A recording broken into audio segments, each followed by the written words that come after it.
All right. Are you guys ready for some metal?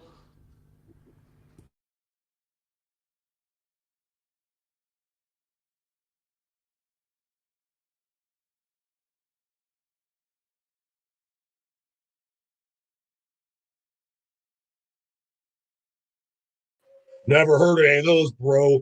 No, do they got Machine Gun Kelly? Holy fuckski, I'd rather machine gun my fucking head off than go to that goddamn canoonist.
All right. What's up? We got a Josephine Presley in the chat saying hello here. Hope everyone's doing great wherever you are in the world, because I sure as hell am. Today, starting it with some music of the Friends to go to Mentis Lost Souls. Friend of the channel, the vocalist, Barry Ruiz. His channel is known as, drawing a blank here. What is it called again? That Goat Metal Show. I'm really good at forgetting things, actually, but not good at remembering. But nonetheless, I'm planning to carry on here because I need to get more of those chips back there. So here is Iron Maiden, "The Loneliness of the Long Distance Runner," a long song, so I can eat lots of chips. That's actually the reason why I picked it. No, it's actually because it's a fucking banger at the Tuneskis. And there's a more actually. Yes, I know Lop. We're friends. The Czech Republic. He has gotten the nickname the Bearded Menace, I think. But yeah, I do know Lop. Actually, I have a podcast with like I don't know how many. Well, technically a podcast. We just do a live stream for the same. I guess you could call this technique. It's not really an app, but we're gonna call it an app because the interface is like an app. You have it on the computer. It's a website actually called StreamYard where you can invite people to join your live stream and stuff. But yes, we actually have like a whole thing on this channel where we do a live stream like this. We might play a couple songs like that in between as well, and yeah, we usually just chat about it, whatever comes up, and what I don't know, what maybe a story or two. So yeah, I've known Lop since. I mean, realistically, I've probably known him since already like last year in like December-ish because he started watching my channel when I did my best of 2023, like my favorite albums of the year. So. I do know Lop. He's a very good friend. Right now he's sitting in Prague. He said he might join. I don't know what's going to happen. But I'm going to play the Iron Maiden now. Loneliness of the long distance runner. Lots of melodic shred.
Right.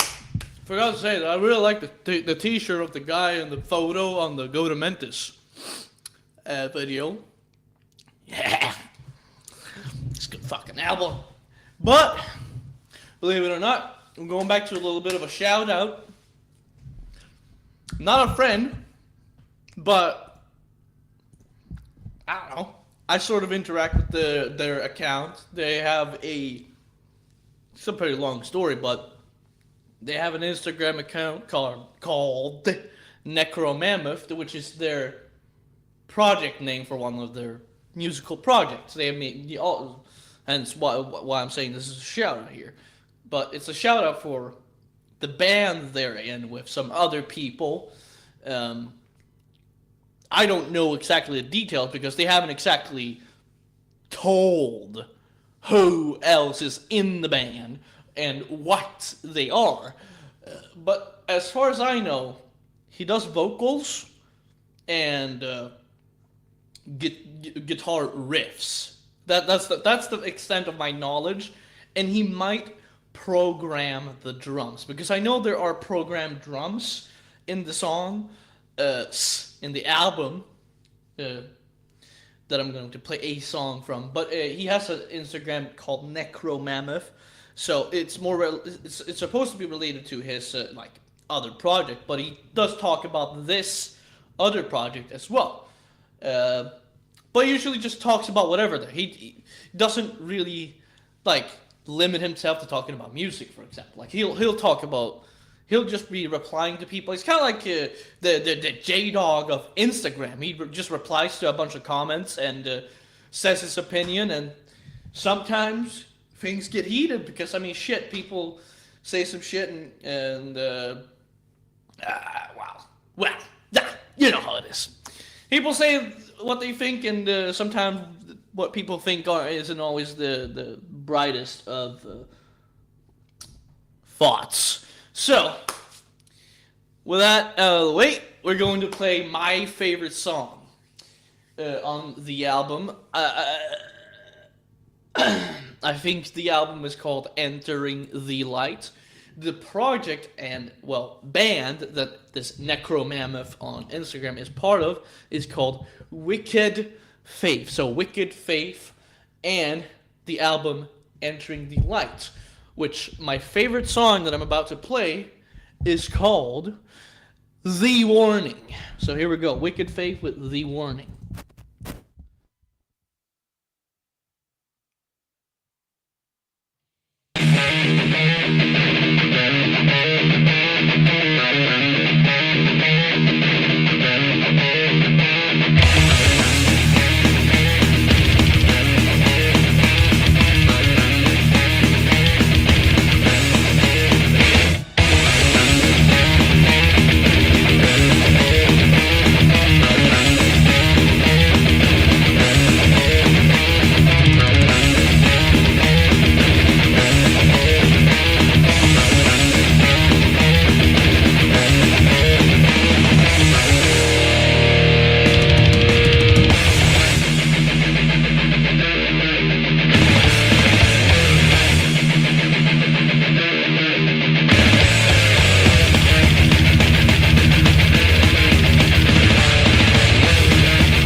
time is short. Say your final prayers. When he gave in his eyes, only death is there. Heed my warning, heed my word. Heed my warning, your soul will burn.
Seals, the prophecy begins to bring hell to earth, to beyond the skin.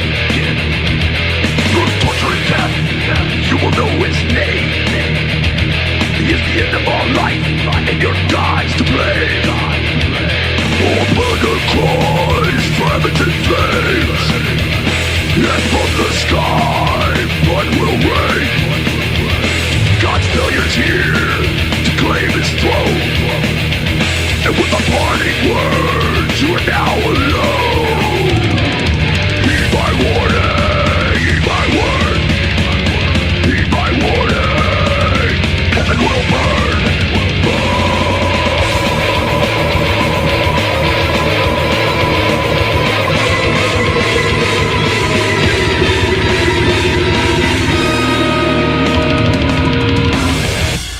Forgive me, Father, for I have sinned.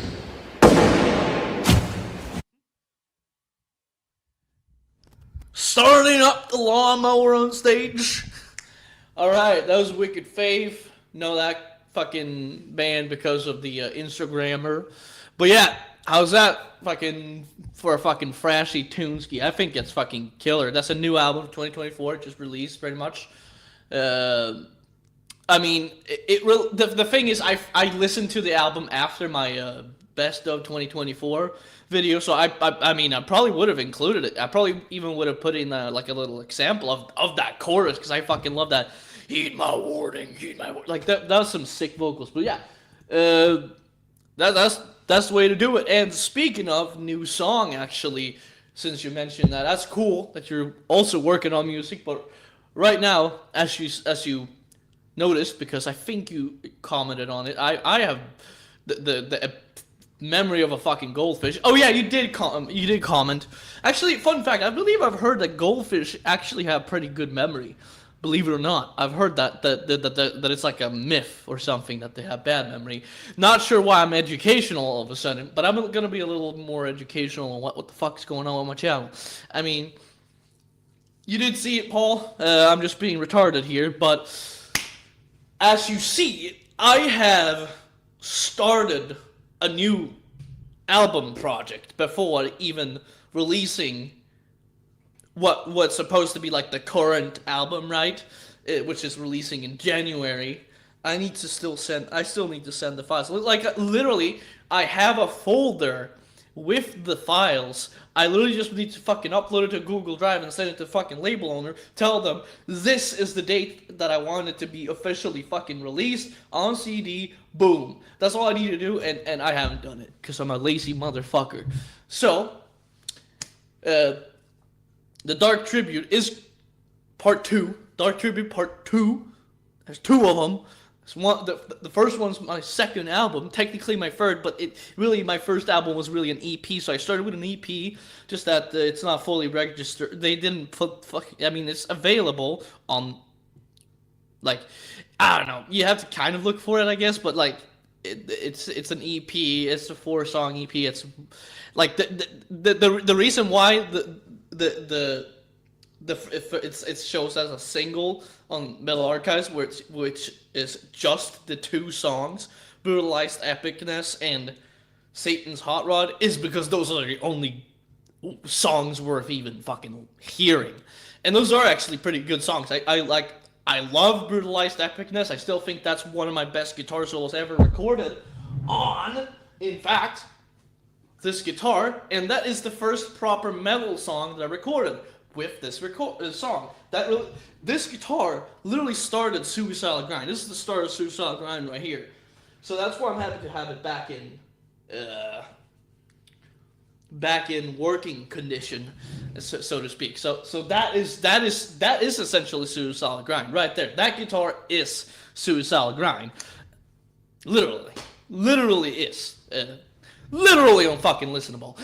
Would I say for the other 2 songs. Actually, the other one song is just kind of a dumb sound. Like, it's a really dumb sounding instrumental, because it's like, I repeat the same shit, like, for, like, 3 minutes, and it's like the same fucking melody, you know, I actually have, speaking of, I have checked you out on Metal Archives.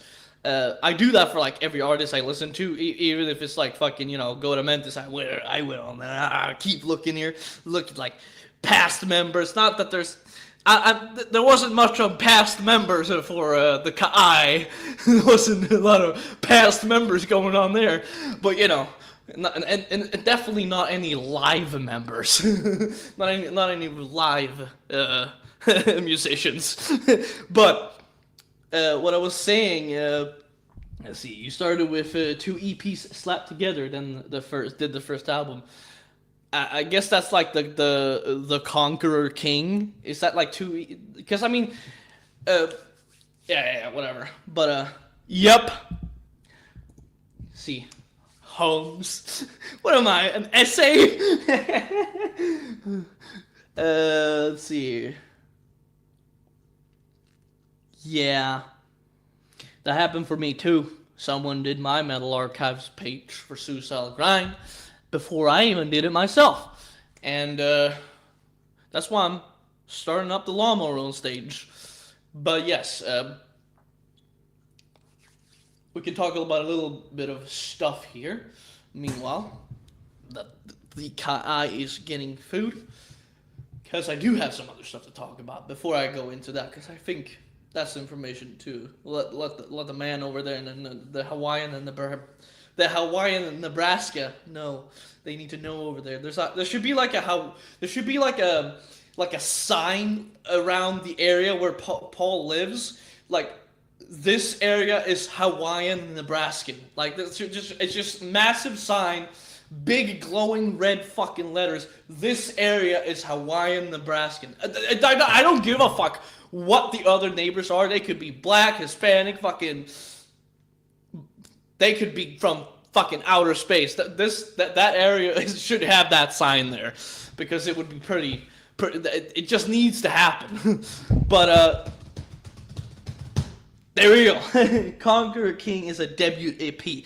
Yeah, I mean that makes sense. But I mean, everything sounds like, even some of the like mixing stuff, it sounds similar. I feel like if I just listen start to finish to that one, like as an album, it just sounds similar. It's not anything that I'm like noticing. Oh, that's completely different fucking production. There's using a guitar tone from 2004 here. No, I didn't notice anything of that. But yes, what's going to happen here is I have started another project about something that I haven't seen anyone write, extreme music at least, before. I haven't even seen normal music being written about that, because it's not exactly a topic that you talk about as a Westerner. usually Westerners are more Americans, but we are considered Westerners to the Japanese, the Japanese as well here in Sweden, because that's how it works. We're of the West, but I'm of the European descent, so not the.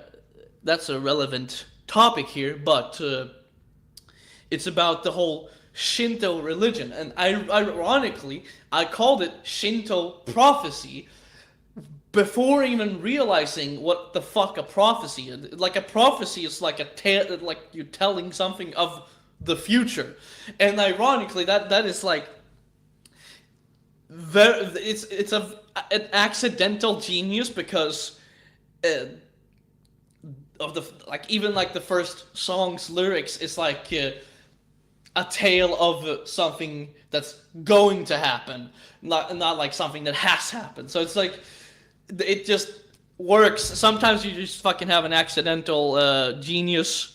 But yes, it's about the whole Shinto thing specifically, because even though it's called a religion, it's more of just like a belief, in my opinion. The way I see it, because they don't have like the typical like god belief. It's like, yes, they have gods and goddesses, but it's like it's not the typical fucking like what's it called? It's not the typical like. It's not. They don't have like a Jesus Christ and a God that they sit and worship to. They don't have a Mecca they pray to. No, they have instead shrines, which is why the fucking album cover has a shrine on it. Fucking go figure. But yeah, so Shinto religion, so to speak, which I just call it more of a belief than a religion, because it's different from that stuff. In case you happen to give a fuck. That's really funny. That just now, because of the like way it was worded there and thrown in there, it's like it reminded me of like people in the comments when J-Dog did the interview with the Carcass. It's like, we got these other two homeboys in case you happen to give a fuck. Just sounded like that, you know, fucking funny as shit. But yeah, that is cool. I make Suicide Grind's music for the whole family, really. The whole family should be able to enjoy. But yes, it's a topic I haven't seen anyone write like music in general. In fact, I haven't even seen much about like specifically Shinto religion. I've seen a lot about like I guess it probably does have to do with this, but like the most you hear usually as an outsider of Japan is like you hear about samurais and shit like that, like ninjas and fucking. You might hear about the shrines, but you don't really connect. You don't really get that connection shit going on. So, well, now you have, because you heard my first song, which was the Inari Okami. Yeah, he's got the rare Pokemon wife. You know, it's like a rare Pokemon. But yes, so you have now you have, and you're going to hear more because I'm going to keep making it. So yes, I started with the Dark Funeral, like on the riffing. The first riffing and main stuff riffing is Dark Funeral influenced black metal, you know, and I call it melodic black metal because there's like the middle section that is dissection as fuck. I mean, I only realized it afterwards when someone commented, like, oh yeah, fuck, it does sound like dissection. So the middle section has that melodic fucking dissection sounding, you know, lead going over the riffing, which is good.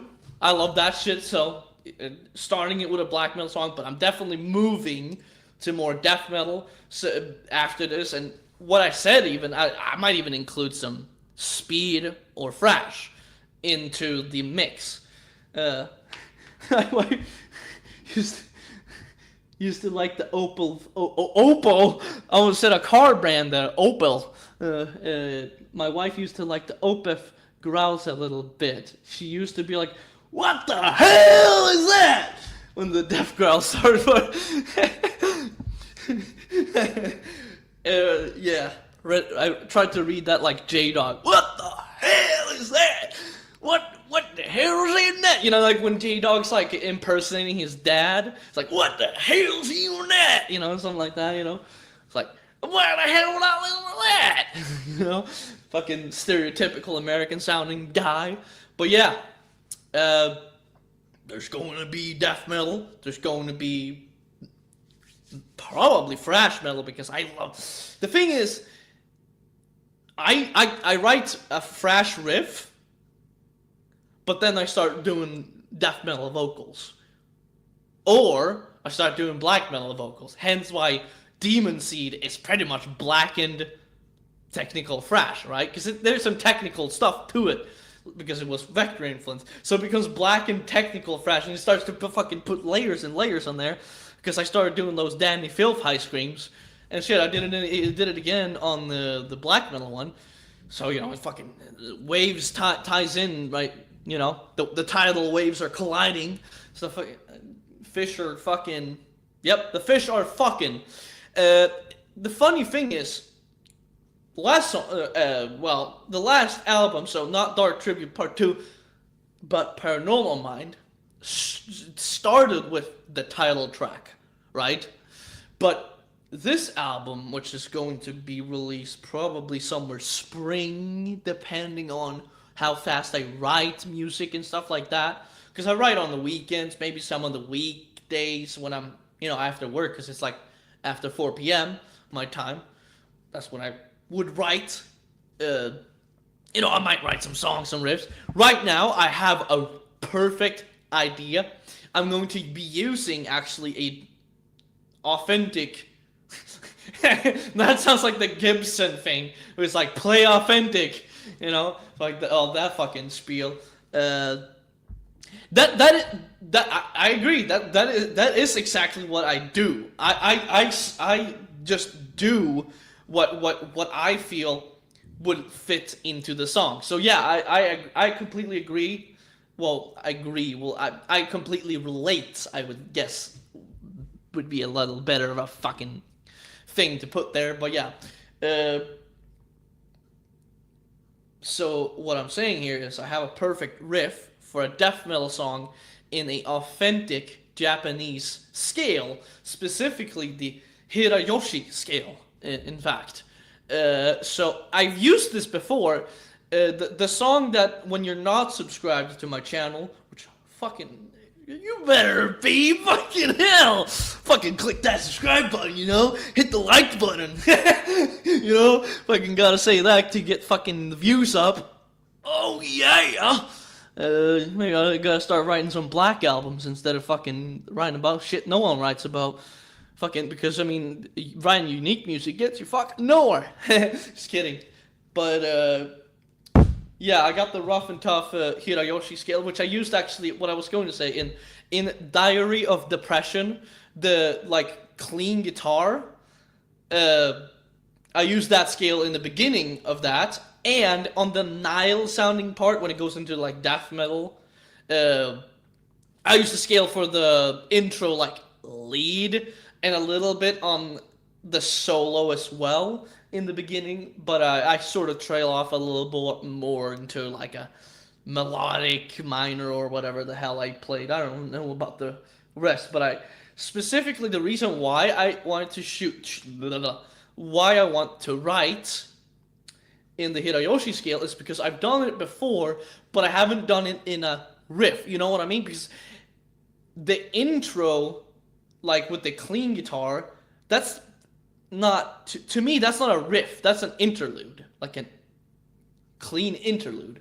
And the lead that comes in with the guitar solo, that's a lead and a guitar solo. That's not a riff. So I've never actually written a riff that follows that one. And I like the sound of the melodic connection bullshit that happens. So I'm going to use it for that. And I'm going to try to incorporate it in the shreds as well, but I'm going to trail off like a motherfucker like I do when I talk. Fucking trail off like a motherfucker over here. So yeah, aside from that, there's the guaranteed second song coming pretty soon. I might even start recording on it tomorrow because after this, what I'm going to do is exactly this. I'm going to start listening to more music. Pretty fair, eh? So, death metal coming up, and there's some potential for some like shreddiness. There's gonna, and the fun thing is, I'm using a Japanese scale, but it's still probably gonna sound like Malevolent Creation, just because I'm doing like the death metal thing. And that's the one thing I don't get.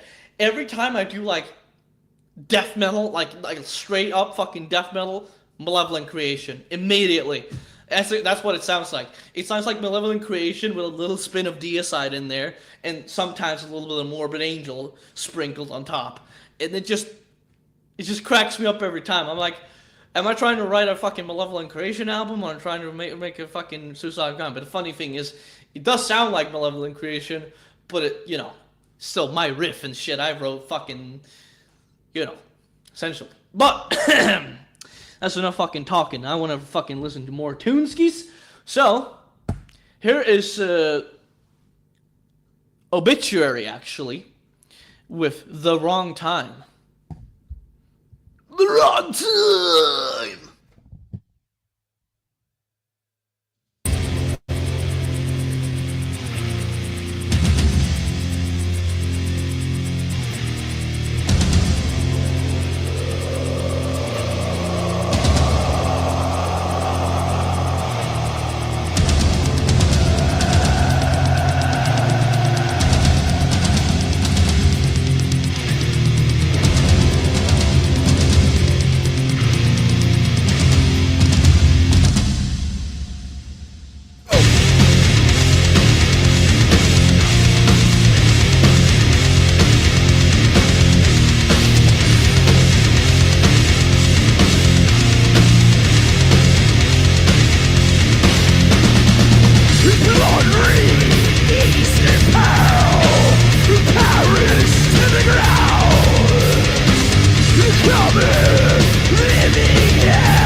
Wartime, fueling hate.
chicken.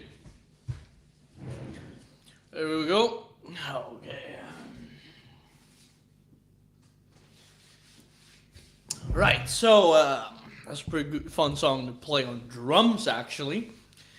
But yeah, that's fucking right. It fucking screams with sack, motherfucker. Got some shit over there here. But yeah, the other day I ordered. What the fuck was it? I ordered the CD for the second, I believe, Intestine Ballism album. I forget what it's called. It's like Banquet in the Darkest or something. Darkness. And then I ordered fucking Hostile. No, the Autopsy album, Macabre Eternal, because that is my favorite, actually. So I'm going to be earning only two my favorites. Actually, I'll put free. I think I'm going to own all my favorite Autopsy albums, because my favorite albums by Autopsy are fucking Macabre Eternal, Ashes, Organs, Bloods, and Crypts, and Metal Funeral. And I own the two of those, the Ashes, Organs, Blood, and Crypts, because I really had a fucking field day with that in my fucking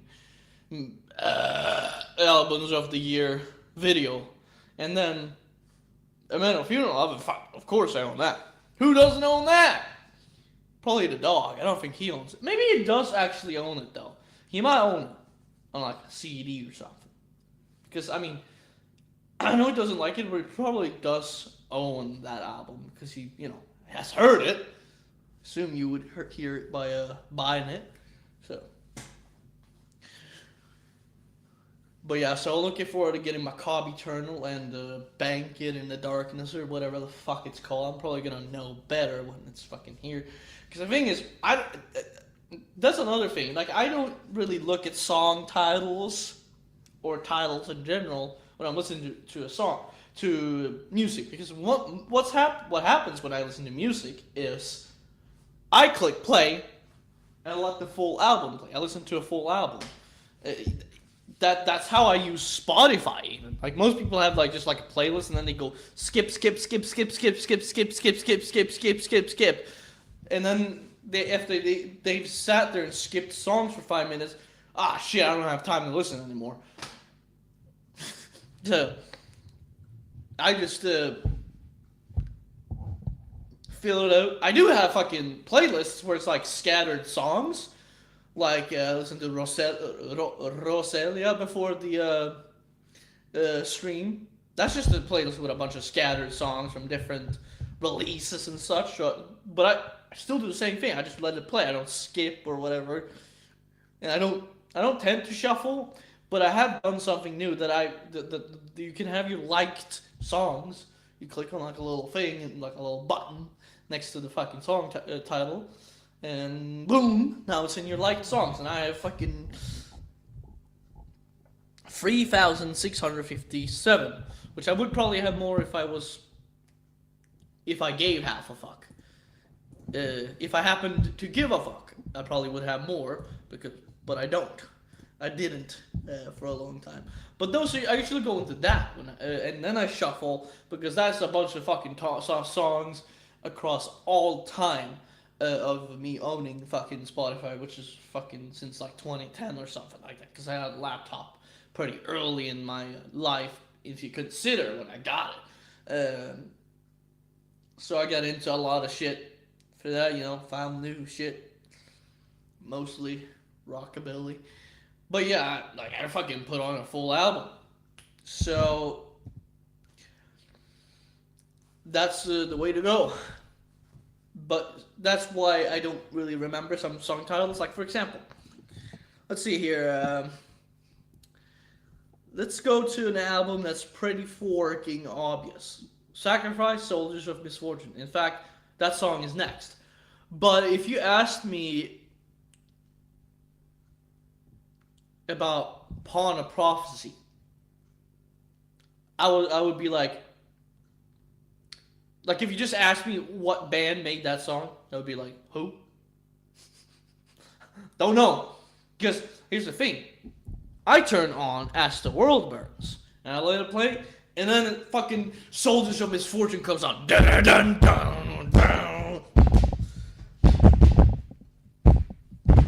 Dun, dun, dun, dun, dun, dun, dun. And then I'm jamming. So after that, I fucking don't even pay attention. And then, of course, I know Truth After the Rain, because that's the 10-minute epic that closes out the fucking album. And I fucking love that fucking song as well. That's probably my other favorite song. That's my second favorite song. But yeah, so... But the thing is, I don't own fucking 7 churches on vinyl. And I'm fucking sitting here buying Autopsy. Fucking later Autopsy and fucking CD. Goddamn. You own fucking 7 churches already. This is fucking getting criminal. And especially for me, I fucking talk about fucking Possessed, up, down, left, right.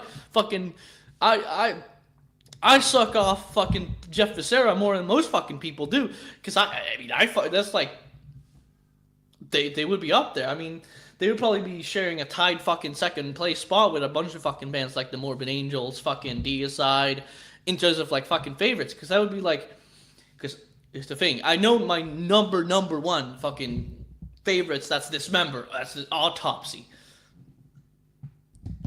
And yeah, that's Dismember, Autopsy, Nile, probably Skullfist, right? Those are like the 4 that I think they really tie it together, and there could be a 5th, Iron Maiden. So Iron Maiden, Dismember, Autopsy, Nile, and Skullfist. Those are like the 5 fucking bands that I would put as my number 1 fucking go-tos. Like, I listen to those, give or take, like every day. And the reason why Morbid Angel has actually gone like this a little bit from that number 1 spot is because, well, shit. I just happen to start listening to other shit more often. And Malevolent Creation is another band where it's like, but here's the thing, when I'm saying like, oh, it's like second place. It's not like a second place. You're not getting a silver medal. Second place in this fucking case is the gold medal. First place is like fucking diamonds on the fucking platinum fucking stick, fucking mountains of gold and fucking diamonds and gemstones and fucking everything. You're getting the fucking fortunes of the world. All the fucking fortune. And the second place is like a fucking 50 billion gold medals, essentially. So, it's not like I'm fucking saying, oh yeah, second best, fucking, no. It's essentially the same thing. Because really, I don't do the fucking ranking thing. That's why there's like 15 bands tied at the same fucking spot. Because here's really the thing. Mike Violate said it best. My favorite band is really what the one I'm listening to at the moment. So the one I'm in the mood for and listening to, that's my favorite band the time I'm listening to them, essentially. It's essentially the way it goes. I mean, shit. If I say, like, what's my favorite band right now, I'm probably going to say my Iron Maiden. Because why? Because I've listened to fucking Iron Maiden a fucking ton. A fuck ton. And if you ask me, like, a month ago, I would have said Intestine Ballism is my favorite favorite band right now. Because that's what I'm listening to the most back then, a month ago. So, we're going to go and listen to another fucking band that I love and adore, and I wish I could see live, but they won't come to Sweden because they are Canadian and they are stinky. So, here we go. Soldiers of Misfortune by Sacrifice.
He can't escape.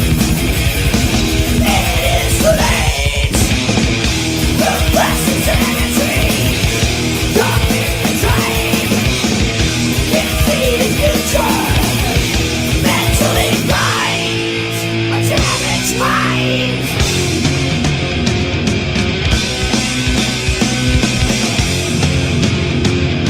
This world is so unkind.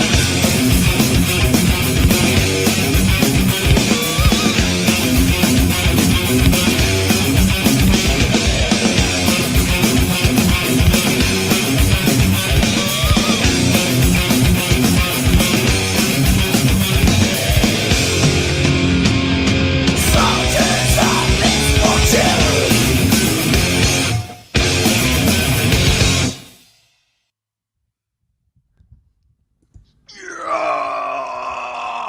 All right. Wow. You went just with like 5 songs? Yeah, like 5 songs, eh? I hit the 4K 1 hour mark even just with 5 songs because I ended up fucking yapping a lot. And what's up, metal band? Right up fucking on. That is true. Sacrifice Rules. That is my favorite song, and I'm glad I own it on vinyl. I didn't for a long time, but I do now. Well, now I think I've owned it for a couple months now, but you know I got it this year, so it feels like I got it now, anyways. But yeah, that album has been with me since. Now it doesn't even say. I'll have to check. That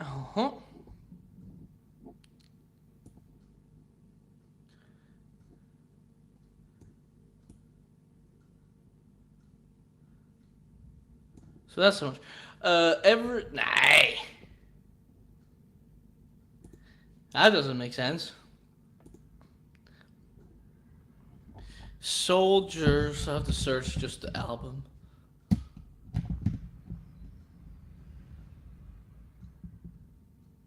Huh? Hey. Okay, since 2018 I've known it, which was not very impressive, no.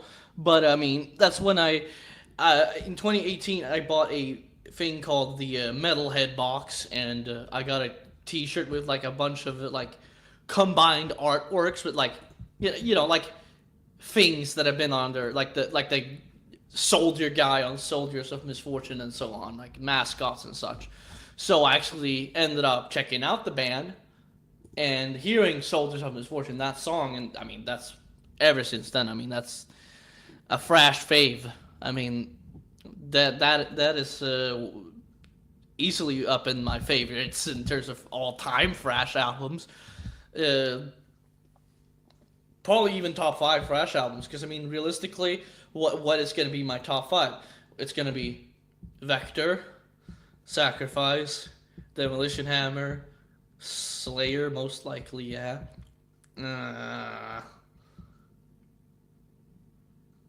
I know there's one very obvious one I'm forgetting.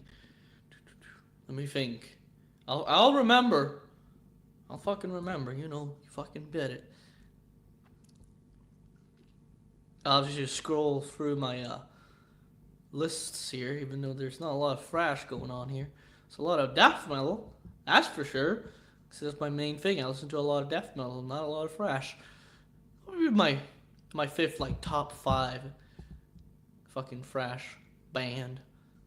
I know there's something, like, super obvious that I'm just, like, deer in headlights, dick in the mouth on.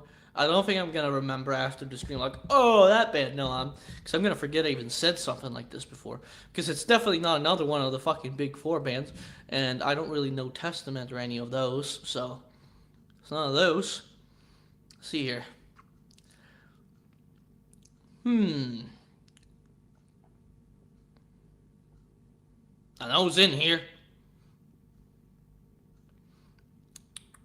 Kerner! I knew it! I knew! That's one of those bands like, oh, yeah, right, that one. If I were to actually remember, like, after this year, it would be like, oh, shit, I forgot. Yeah, so that Kerner would be, like, in my top 5 easily. That fucking they essentially are like but what would be before Vector with like the weird Thrash, like the like progressive Thrash. They would be earlier than Vector and stuff like that. So that's the kind of stuff that I like from that. But nonetheless,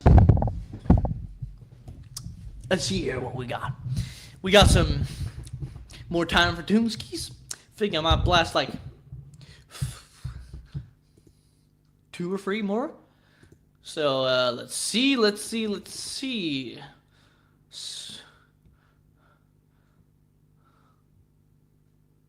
Let's see, said the blind man to the deaf one.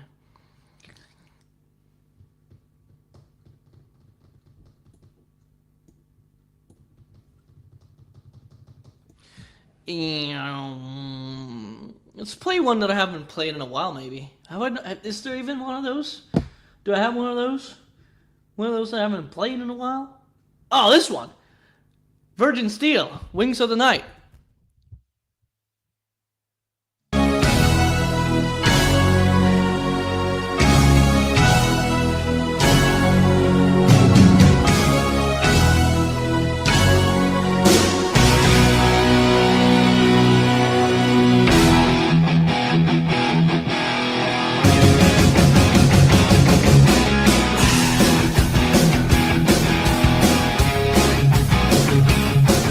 When the darkness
yeah! Because Virgin Steel influenced Metallica. That's goddamn right. What's up, Red Roy? Someone's quite excited here for the Suicide Grind. It's a little interesting there. A little bit gay. But who knows? Maybe it isn't. And that's right, the almighty Steel, goddammit. And the almighty guy who I sent a bunch of reels to because there's a guy on... Oh, dude, Lapolic. I might have to send you something from Instagram after the stream. There's a guy on Instagram that calls himself Mr. Piss Air. And it's like the final boss to MOD. It's like, he's literally doing piss boxing, asking, he's like doing this and holding water jugs filled with piss, just fucking slinging piss all over in his fucking room. And he even did a piss nuke where he took we'll call it a piss jug and threw it against the floor and fucking piss explodes everywhere and the fucking phone falls. You know? That's goddamn right. See, even Lotmeister knows. And, oh wait, there we go. You should make more. And you know what your next YTP should be? See what this says? Started up the lawnmower thing. Anytime you see this, started up the lawnmower on stage. I wish I had that on standby. The only thing I have on standby is the Roverfest, and I have literally I have 3 full videos of J-Dog on my computer. I have the We Need New Law of Euthanasia on these Bubbles and Box of Chocolate Boys of the Day. I have the full video for the problem with classic rock geezers who claim to be music fans but only play radio while at work. And then I have Glenn Benton of Deicide confirming the dog, death metal, no shorts, flip-flops, or sports jerseys. And actually, I have Teto propaganda. I think Timmy No Nuts, aka Big D, might know what this is if I say it's a Vocaloid. I made propaganda. I made Vocaloid propaganda. And there's also this really funny video from Instagram of a black man hearing Mötley Crüe for the first time. And they edited in a comment where they said you can see the moment where the speeding ticket enters him or whatever. Let's just take a look at this one. You know, we need to take a look at a little bit of videos here.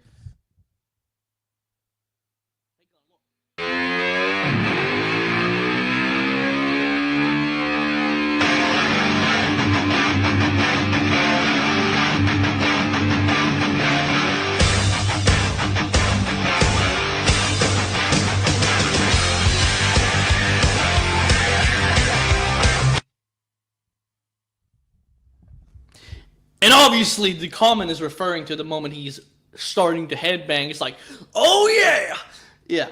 But, African American and suicidal. Speaking of, Mike Violate. What's up? I have already another fucking Skaruni going, album about Japanese Shinto religion and history. The second one's going to be there's the first song already out on my channel, which is, it's black metal, and you know we got and the next one I already got it written out. It's gonna be death metal, rough and tough. So you know I haven't even officially released the current album, which is releasing in January, and it's literally on me. Like I know I'm releasing it in early January, but I haven't sent the fucking files. I'm literally like doing the thing that J-Dog hates. I'm doing the thing where the artist like, oh yeah, bro, got the files, bro? Yeah, bro, I got the files, bro.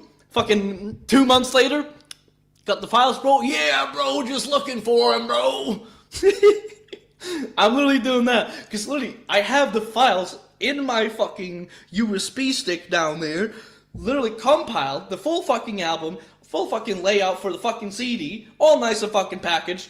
All I need to do is put it in a zip file, fucking put it on Google Drive, and send it off to my label, to the label owner. Oh, reply. And I have not fucking done it, bruh. I haven't. I've been. Oh, this again. I'm ducking the. Yeah, the suicide stuck in the grind. But here's the video that I think Mike Violate might enjoy. I've titled this one Watermelon Man, but believe it or not, it is a white guy in the video. I just thought that this video was important to show to you guys before we go into more Tuneskis.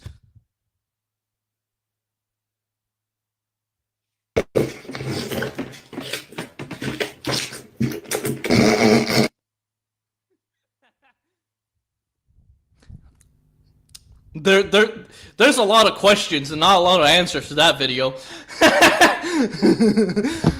Is that I feel like that guy might be related. He might be a cousin or something. But I mean, I'm not gonna call the shots or anything.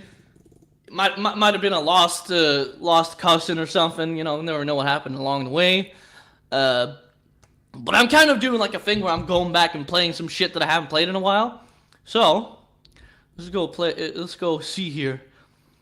Well, since Mike Violate said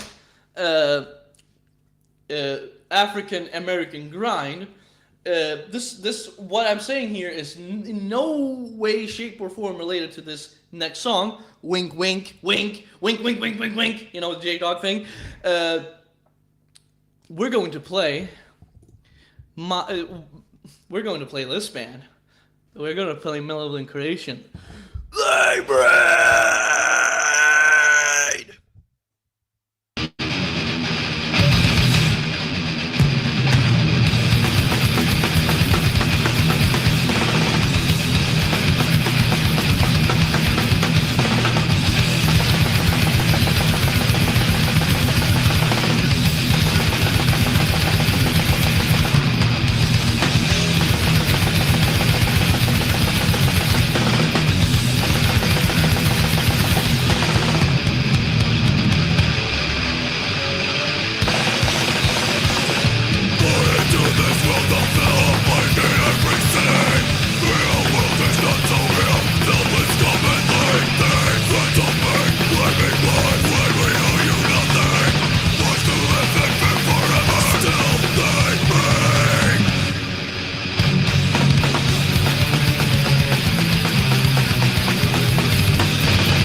What did he say?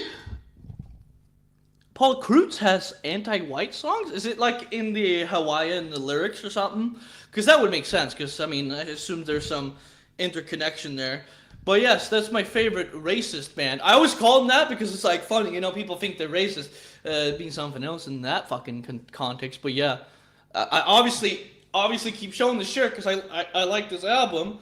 I'm not, you know, in any way, shape, or form fucking at all wanting people to fucking listen to Stillborn. That's not at all my favorite fucking Bret Hart. Literally, Stillborn and Invidious Dominion is my two favorite Bret Hoffman era albums, and my favorite fucking Jason era album is not even Eternal, it's actually In Cold Blood. And a lot of that is because of the lyrics to Seizure. I think the lyrics to Seizure, they were so fucked up and like graphically describing like what it had, the experience of a seizure, that I was just like, I was taken aback by that one. And I think that it's rare that a fucking death metal song manages to fucking, like, literally that's the first song that's ever like wowed me in the lyrics since fucking Necropedophile. Which, speaking of, where's the website I used just a little bit earlier here?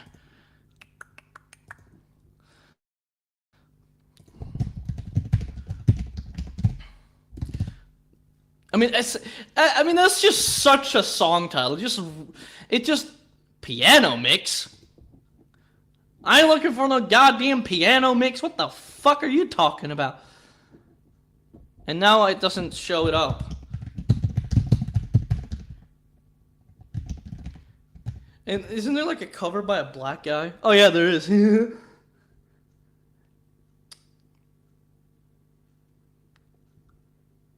Do I have to like actually go on fucking YouTube?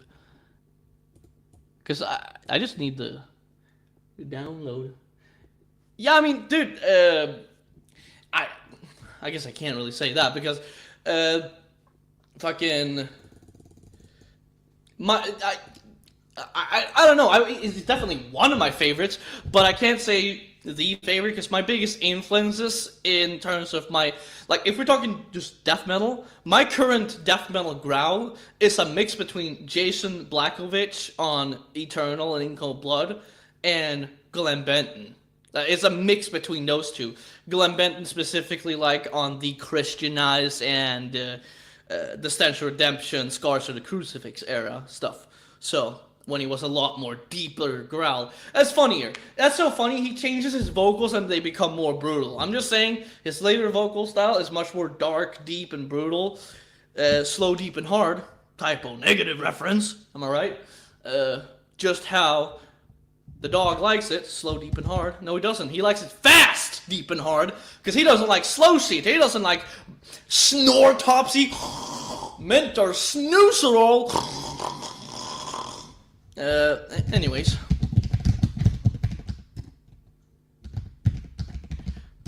Can I fucking type and spell fucking English words?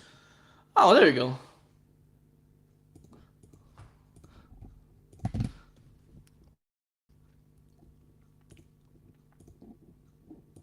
Sometimes you just gotta wonder if you can spell words, because sometimes I try to spell a fucking word and it comes out like the diarrhea after eating some fucking homemade Taco Bell, because I don't have Taco Bell in Sweden.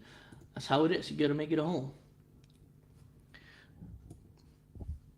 That band Portal is pretty cool. I know no one here even fucking remotely fucking mentioned it. It's pretty cool, but it's like one of those bands, it's like I can listen to maybe one song and then I need to go to sleep.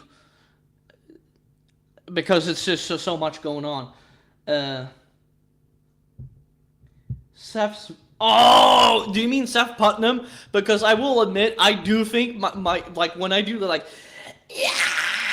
Like, when I push like that, that is like...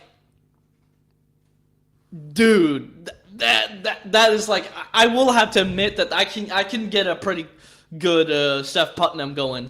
But yeah. That's another thing that I love about doing high screams. There's no way his voice didn't hurt though after like an album recording or like a live show, because there's no way he was using any fucking proper techniques for those fucking vocals. Because I didn't, and I noticed that the way it sounds is just there's no way he's using proper fucking technique on that one. But it sounds fucking awesome, so who gives a fuck? I mean, it's the same for fucking others. So, like I said, literally Seizure by Malevolent Creation is the first song since, well, I guess Necro Pedophile. I heard that one, like the I heard it once before, but I didn't see the lyrics until like I am casting a spell on you, Mike Violate. You're going to driving to a wall. It's 500 miles per hour, if that's even possible. But no, you're going to drive drunk. I am compelling you to drive drunk.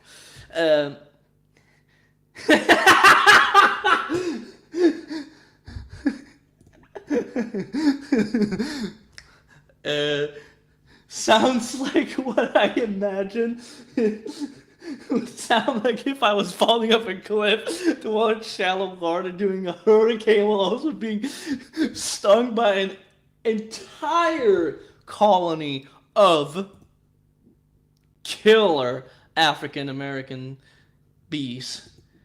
Good thing I just parked my car and didn't get pulled over.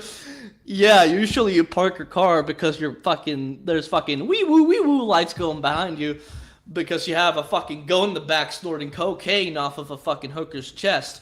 But what I was going to say is I heard fucking Necro Pedophile like fucking 23. So I was late to the game, I admit. So I was busy starting up the lawnmower, like it says in the bottom left there. Starting up the lawnmower, on stage. Busy doing that. So, I didn't get to it, so, here we go. Did you know how fast you were going? 65? No, 63. Yeah, because here's the thing. I didn't give a fuck. Wait, was it? No, it must have been 22 because I remember I was in welding. Here's the thing: I was late to everything. Like if you talk like death metal, I didn't start properly listening. Like I knew Immortal Rights. That was the only Morbid Angel song I knew until like 2021. Like literally, that's when I listened to Morbid Angel and Nile and Dying Fetus for the first time. I'm late to the game, but I mean, the thing is, when I finally started doing this, like doing like death metal, I start fucking autism, fucking spazzing out, fucking retard mode, just fucking, like, I get more passionate than people who's been into this for like 30 years and still enjoy it, because, like, I'm a motherfucking autistic retard. I'm so autistic retard, I could probably go back to kindergarten and qualify. They would probably allow me in. But when my autistic retard found the Necro Pedophile fucking lyrics the first time, and here's the funny thing, that I thought that was the last time I was gonna be impressed by lyrics, like physical reaction, like I had a physical whoa, that's fucking like that's next level. That's fucked. Like that's the first time I sat down and I was like, this is fucked. Like I never looked at lyrics before, and I've seen like I Come Blood, Hammer Smash Face. Those are like normal people call that fucked, right? I've seen fucking slam lyrics, and a lot of slam lyrics are just like, I caught her cunt, this fucking whore, molesting her, raping, fucking throwing her in the cauldron of hate.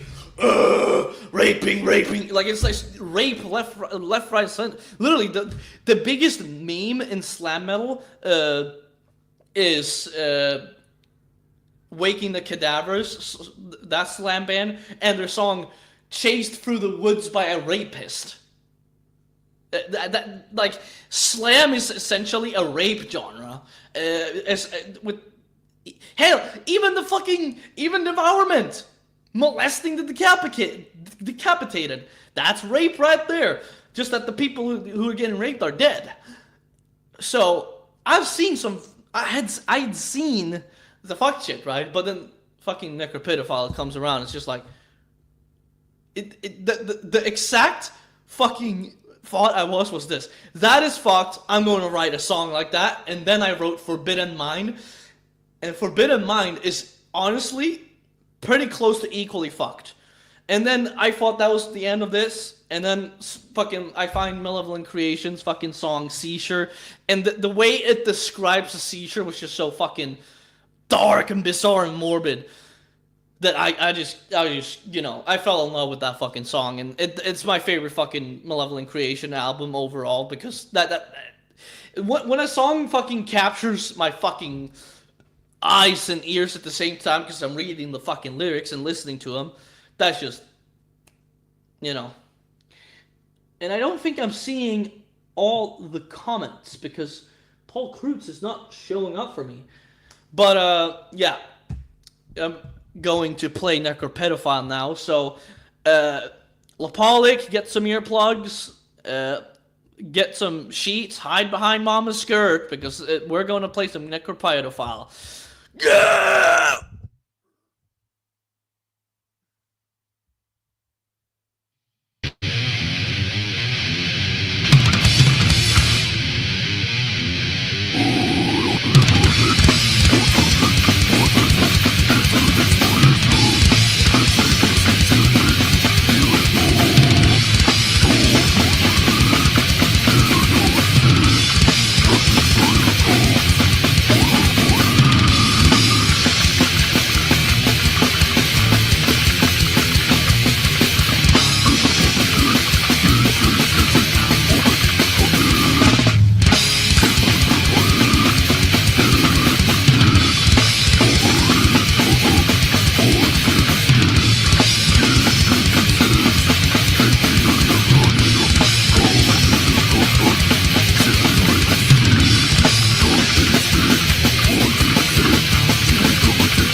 But yeah, I was actually gonna. I agree with Mike as well.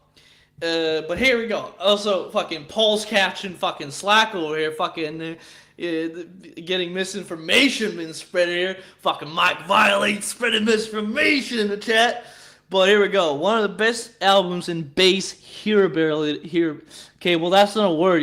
What you mean is clarity. That's a fucking word you need to put in your fucking what is he saying? Along with Profanatica, disgusting blasphemies.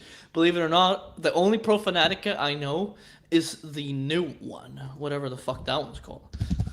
Because the thing is, I never really got, because I listened to like, I think I got it all, because I listened to the first one, I was like, the debut, and I was like, nah, it wasn't really for me. Crux Simplex, yeah, he was, the reason why I listened to that one is he was telling the dog that he had the black chainsaw, so essentially he's using like, the guitarist is playing like the HM2 in black metal, and I think that album was pretty fucking killer for 2023, but I didn't catch the rest, I don't think. No, I've heard, there's that's a single.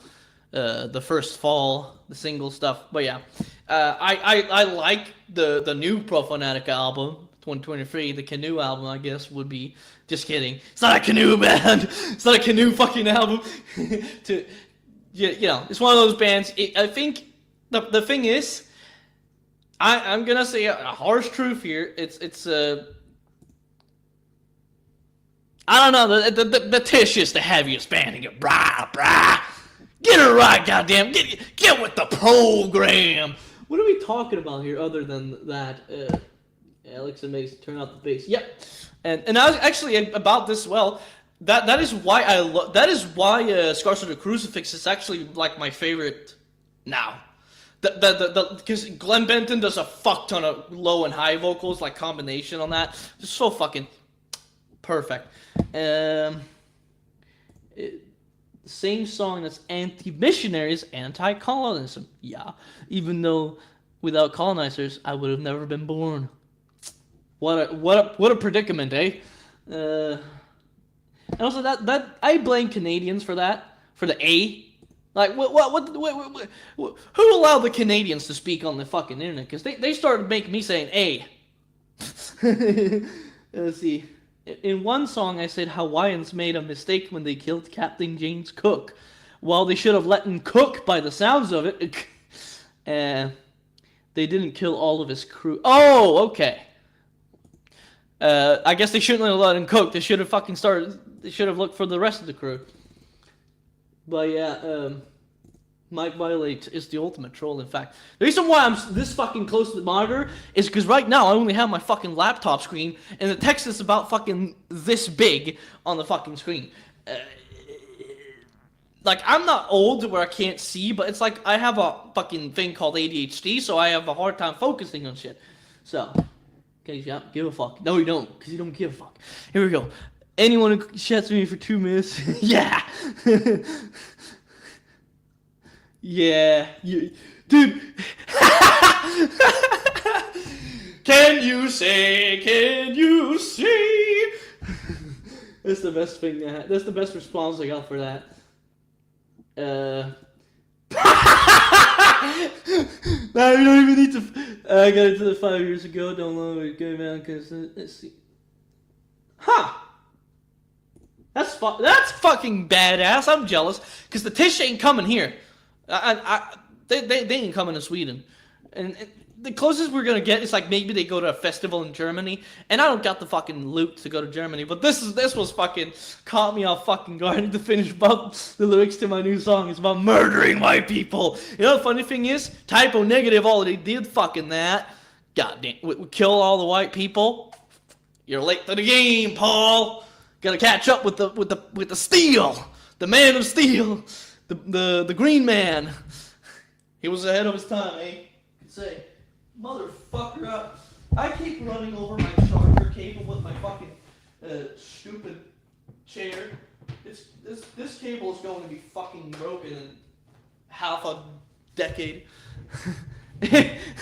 And he follows up. It's not about forwarding white people. Well, I figured it was a joke. You know, we usually people here, they aren't so mentally disabled that they need mama to hold their hand while sending in a page to the dog and understanding what a joke is. Because here we usually like we try to we understand. So yeah, that's pretty good. The thing is, the self-titled song for Shinto Prophecy, it's gonna be fucked. It's gonna be fucked. Not in the sense it's gonna be brutal, because none of the Shinto religion is. There's nothing dark, evil. It's all like literally positive things that I'm writing about. But it's like history, right? And you know, I like Japanese history, so I'm writing about it, and specifically Shinto religion, because it caught my fucking attention when I read into it a little bit. But literally, the topic ideas I've caught so far. Let me see if I can. So, it's similar to like something related to ghosts, where they believe that your spirit carries on when you die, but it's not like. What the fuck? What was that? I just heard something, and it sounded like a little girl speaking. Here we go. And then I'm gonna write about a 3,000-year-old tree called Shinboku. And it's worshipped as a Shintai, which is motherfucker. It's not a motherfucker. It's like a fucking, you know, word, like a.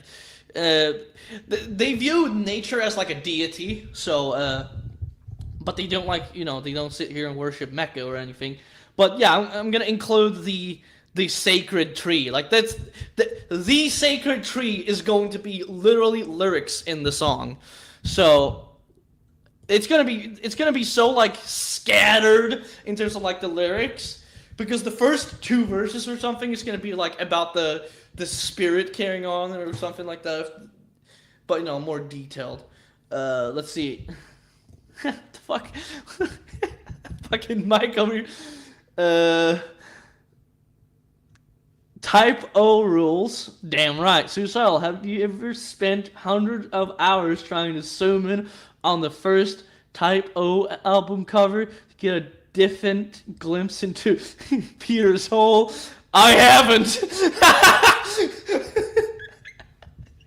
I don't believe you when you put it like that. It sounds like you're talking from experience here, brother. Let's see. It must be suicidal. Sometimes identify as a little girl ghost. And I knew it was something going on. Fucking should have known. Fucking little fucking Mike Violet running around. So it's another ancient Hawaiian legend. So it's definitely not Cannibal Dogman, because you already written about that one.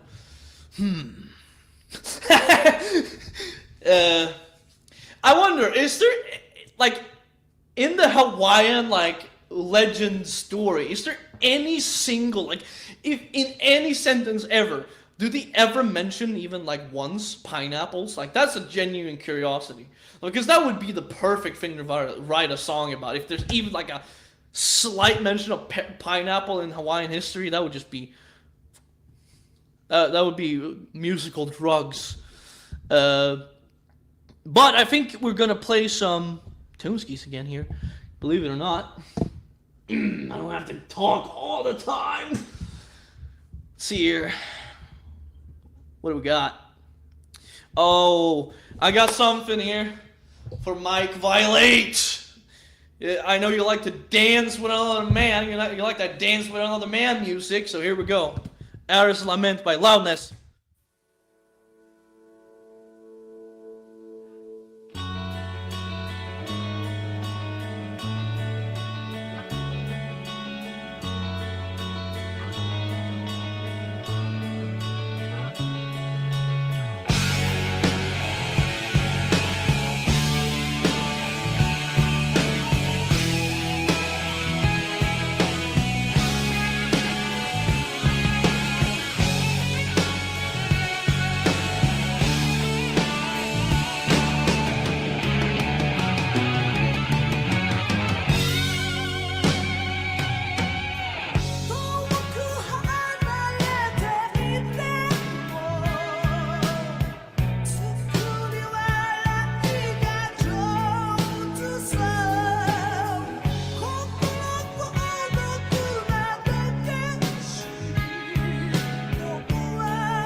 I wonder why it says Coca in the top right. Does that mean it was licensed by Coca-Cola?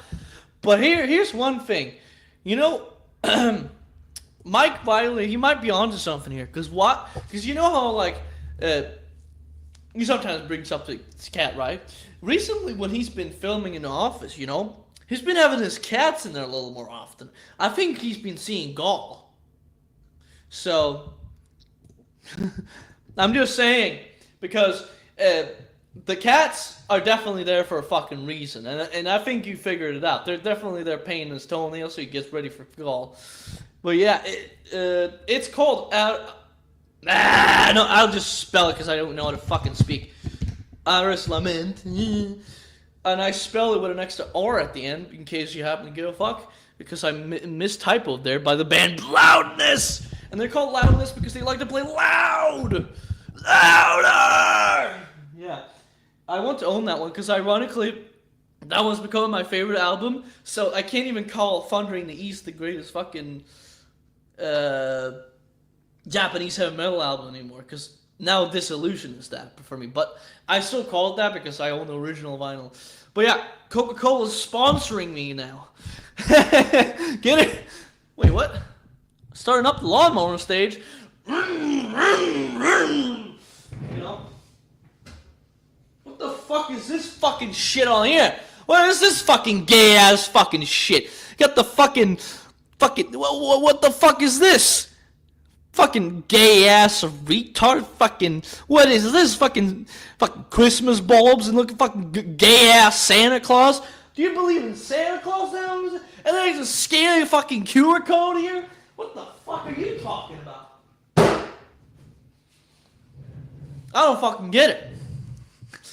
Not rough and tough at all, bruh. J-Dog seems fucking... I love when J-Dog talked about Diet Coke when someone asked about like energy drinks, like Monster Energy, like, what do you think about like are they unhealthy? Like, and he's like, unless you're doing heroin, it's not bad for you. And he's like pissed about it. It's like unless you're doing fucking heroin, it's basically not fucking terrible for you. He's fucking pissed over this. Like, try to drink a bunch of fucking Diet Coke, see what happens. Nothing. Fucking, it's like pissed over like fucking the stupidest shit. It's like zero sugar Diet Coke over here. Fucking getting pissed about someone asking about that. Fucking dog's been on fire. Especially, you know what? Shitting his pants the same goddamn time. Yeah. You know what we're gonna do? We're gonna do what a fucking... Listen, I'm gay, so I can say this. We're gonna do what a fucking faggot did on YouTube. He read some J-Dog's song titles. Well, you could say that J-Dog's videos is music to my ears. Because I listen to it daily. 6 a.m. goddammit every day! Here we go. I love it when J-Dog refers to believing in heaven being equivalent to believing in Santa to his inadvertently listen. Yeah! And, dude, I am genuinely surprised that he's able to, like, not because I'm not saying this in a bad way at all, but I'm just genuinely shocked that he is able to, like, even remotely handle the Mike Violate formula. Like, that is, like, genuinely mind-breaking that he's even, like, that he didn't fucking roundhouse kick you in the face the first time you showed up. Like, that is wild. Fucking, you know, big... But let's read some J-Dog song titles. I just saw the thumbnail for, like, who the F listens to Kid Rock? Oh my god! I would rather drop dead today than listen to that canoeness. The fucking thumbnail, he looks fucking... He looks ready to take it. He looks ready to suck one in that thumbnail. Let's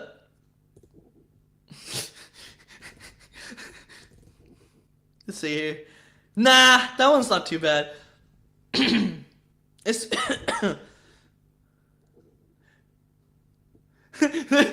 this one. This one made me laugh out loud the other day when I think I was coming home, cause I watched J-Dog on my lunch break. I literally, cause work is like down the block from me, so I literally at my lunch break for an hour, go home, watch J-Dog and eat food, and I read this fucking song title and fucking laughed out loud. Dog going backstage, for Pantera, would get billy clubbed and thrown out in park lots, so not even parking lot, but park lot, with ribs kicked in. Just, and then we have this banger. That deplorable cover band I'm Morbid needs to change their name to I Am Homo. we have middle shows of today are as lame and boring as reading Harry Potter books in a public library. Like that caught me off guard as well. Like what fucking talking about fucking Harry Potter books over here. We should Dude, that's what I should do. I mean, I'm surprised you know what? I'm surprised that I haven't done that already. Like, every weekend, Cesar Grant reacts to J-Dog, you know? That should honestly fucking be a thing. Because, I mean, you got a fucking point. Because, I mean, fuck, this guy just fucking, that would be a perfect little series, like, on the fucking, because, like, I mean, fucking hell. Yeah, at least 2 times a week. Dude, for me, it's, recently it's been every video, because he's getting fucking wild lately. Usually watch on your drive to work. Fucking, you're gonna laugh and fucking, whoa! Fucking, you know. J-Dog would definitely be in a Hufflepuff. Joe Rogan is just another con man. Scumbag billionaire. Sorry to break it to you, Bubbles. Like, just, yeah, and this one was the one that the guy reacted to. If you accidentally get pregnant in 2024, I assume your mama was snorting butt hash when having you. Like, what does that mean?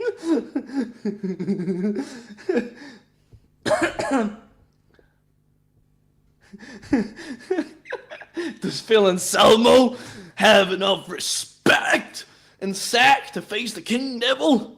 Who knows? And then this one was juicy. Chucky's family can find a dick and suck it. They never liked to support the deaf when coming up. Fucking, we're back. Let's see what we got here. Yeah, again, I like that we need new law with euthanasia, because he's like talking about $50 band name sucks and tunes I really don't like. Yeah, that one's fucking hilarious. Fuck, do I have that clip? What was that? Oh, I think honestly the best like story will forever be the fucking. I know Hootie is like, the Hootie story is going to be the most legendary, most, you know, that's the classic of classic, number one, like best of all time, right? But the most fucking just hilarious fucking story I think I'll ever see J-Dog tell the tale of, that is the Roverfest story. I mean, dude, when he tells that story, I'm just, that is peak comedy. I mean, that is definitely up there. And then, put some curve in that hat. Starting a lawnmower on stage? Let's see. What was I talking about? Who the fuck is Dog? Dog has seen clowns with smaller pants on. See, this is why I love the fucking J-Dog funny moments, because this is really good. Here we go. I'm just gonna download this video. Again, even the guy, AI man, fucking. You know what's coming. It's got a pro player. I really doubt it. The cable guy. Yeah, probably. I just realized I just did that, and it's midnight. Oh shit! Afnor's playing live. That's a joke, inside joke, that me and my boyfriend have. That anytime it's midnight, I mean, come on, get it. Anytime it's midnight, Afnor's playing live, cause that's the band name. So, Afnor's playing live right now, eating fucking SpaghettiOs. He's just like, again! Fucking. And then it's gonna take a little while because it's a little big. JDog clip. I don't mind because I'm downloading just to like a USB drive because I've set Firefox to, I don't know what the hell. This looks like I'm cupping someone's nutsack right now. That's not what I'm doing. But I've made it so that everything I download on Firefox, it gets downloaded to a USB drive, not my actual computer. So I have a lot of space. Holy fuck, skis, this fucking video clip is big. It's already 20 megabytes here, buddy. Oh, yeah. Your dude. Yeah. Dude, like, Drucifer's like, you know, the reason why I'm talking about Drucifer now is here. There's levels to, like, metal elitist, right? Like, how strict some. Like, I'm not saying, let's scrap elitist, right? Someone who's like serious about death metal, right? There's levels to that. You have Drucifer. He's pretty level-headed, and he's just like, metal is not about acceptance, right? But he's like, still, he's lenient enough. He's not gonna fucking punch someone in the face for like listening to Soulfly. Then you have me. I will call someone a poser the moment I hear production, even just mention. I mean, maybe not if you say like, oh, this raw ass fucking production is fucking crushing. Okay, and then I love this production and shit like that. Yeah, I understand not liking fucking Mayhem, Death Armageddon, fucking. No, not, you know, Mayhem, whatever the fuck it's called. The Mayhem demo. Sounds like fucking shit. Sounds like someone took a shit on a fucking tape deck and then put a distortion pedal in front of it. Yeah, sure. Sure. Then you have Nick. My boyfriend's called Nick, right? Then you have Nick. Don't, forget fucking, forget everything you've known about fucking metal elitism. Nothing gets past this guy. Fucking holy fucking Scaruni. You even fucking mentioned Tool, Opeth. He's going on. He's going in on your fucking shit. On your ass, dude. Fucking, like, forget evil, darkness and evil, forget sickness and fidelity, this dude. I wouldn't be surprised if there's probably something you like, Big D, that he's fucking like, he would be like, fucking poser. He's like, he likes like the necrophagous tech stuff shit, and like he loves like the faceless and shit. So like he likes some like canoe shit, right? Well, canoe. That's like the tech shit, you know, the math metal essentially that we call it, right? And he likes a lot of like Wolverine. Well, of course, I wouldn't fucking be with someone who doesn't like fucking Wolverine. Don't like that. And he actually, so he actually introduced me to J-Dog, and the first thing I heard was, you don't like Deicide? You don't like death metal. You know, that one where he says that, and then he later on made a sticker. I started watching before the you don't like Deicide, you don't like death metal stickers were even a thing, and that's how long I've been watching. I mean, it feels like, I feel like a complete newbie canoe compared to like Mike Violate, Paul Kreutz, and all the other guys. But I mean, still, I compared to, actually, I'm gonna ask you, Mike, of all people, because Mike Violate is probably the best to ask here. of all the common people who are commenting, like, of all the people who are commenting regularly, like watching regularly right now, how many do you think subscribed in the last like 3 to 4 months? I mean, it's easily like a lot of them, right? And that's the thing I'm saying. Like, there are some people who are literally here since the fucking beginning of the J-Dog channel. They fucking found his ass fucking day one or something like that. And apparently Joe Dinkins has been fucking gone missing. He's dead or in jail. I realized this like recently, right? Because I had him on WhatsApp and he had like a logo, you know, the profile picture. All of a sudden it's like grayed out and gone. I haven't looked on Instagram, but I guess Dinkins just fucking, you know, you know, he fucking disappeared. Fucking, he exploded or something. But yeah, Nick is like, I'm trying to find an example. Like, oh, dude, you know, I don't know if you know Neil Bliviscaris, the Australian, like, oh yeah, all good. But like, I'm sure if anyone knows, they have like the violin parts and stuff like that, little prog going on. Even just like putting that on, it's like, what else? This goddamn canoe shit. But you know, he's also a little sarcastic because he's kind of like a mini J-Dog.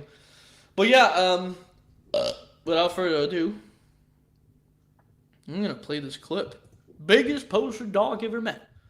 The Rover Fist. This is the newer version. Guys, AI band, fucking Glenn Socks and Sellout and Guns N' Roses and Death. But okay, fine. At least you know who the fuck they are. This idiot didn't even know who they are. Oh, so it's a metal band? Yeah.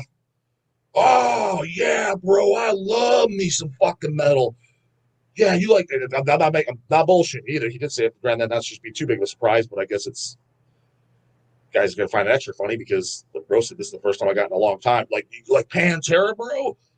I was like, this gayest band I've ever fucking heard. Oh, really? Oh man, I thought everybody in metal likes them. Not this guy. Oh shit, yeah, I thought they were pretty heavy. I was like, that's coming from a guy who hasn't heard Deicide. Of course you fucking thought that was pretty goddamn heavy. Yeah, bro. Shit. Okay. Well, are you going to that goddamn metal fest? Talking about goddamn Maryland Death Fest, Milwaukee Metal Fest. Y'all be vending.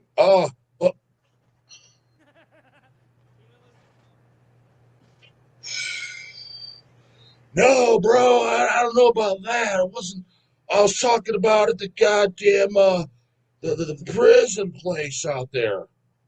Out in fucking Mansfield prison. Yeah, bro. That's the one.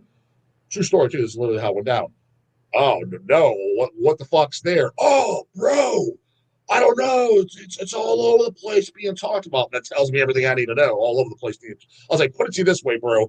I was like, not to fucking say I'm somebody, like I'm somebody special, but I mean, this is my world.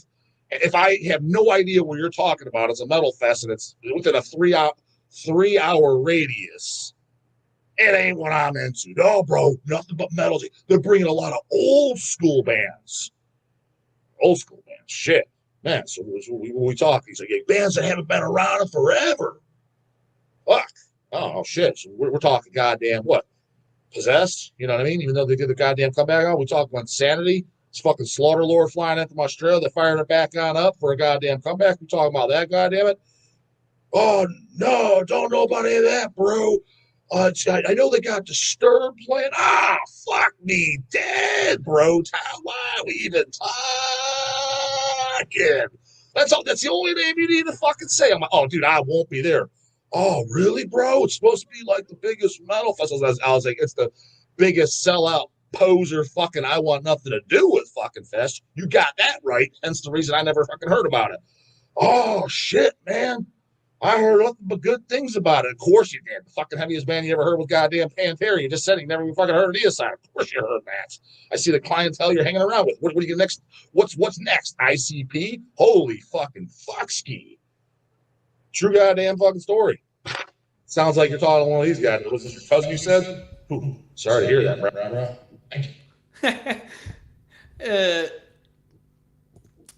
Hey, you know what? You might want to take your sunglasses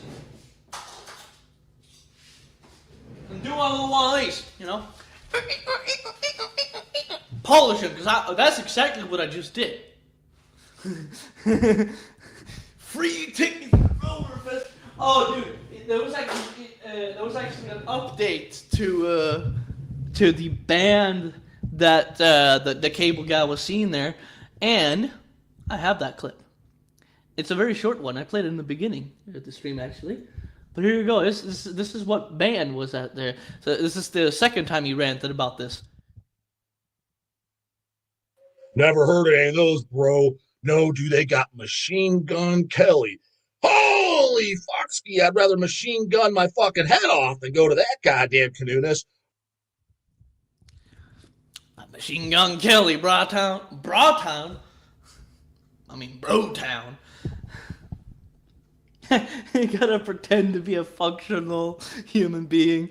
That's good. That's all good, Mike. I'm sure you'll fit right in.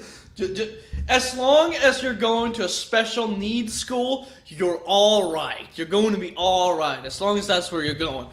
Okay, Brotown. But yeah, just gotta get to the kiddie pool. Souls of Heaven, old school. And isn't that literally like the last album he likes too? It's like, dog, come on, dog. You don't like Christ Illusion. I know the gay fucking shit album came in between that, like the fucking Diabolos and Krapica. I get it. That one, no one likes that one. Well, some people are like, yeah, it's not too bad. I listened to it. I'm like, I never listened to the full thing. I think I always, like, whenever I went to actually try to listen to it, see how bad it actually is, I think I listened to the first 2 or 3 songs, and then I just got bored. I think that's the case. I don't think I was offended by what I heard. I just got fucking bored, and well, that's not too great either. You know, getting bored. But the metal music, you know, it's just supposed to not be boring. You know, it's supposed to be the opposite. But MGK is more disturbed than J-Dog. Puts him on a stretch. I have no idea what that means. I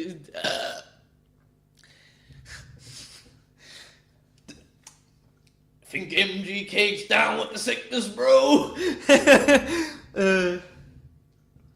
There's an ad for a fat guy eating a burger on my TV. You can't see it, but I mean, that's the ad I'm getting on my TV. I don't know what the fuck it's all about. There's a fat guy eating a burger, and there's a 4-eyes woman.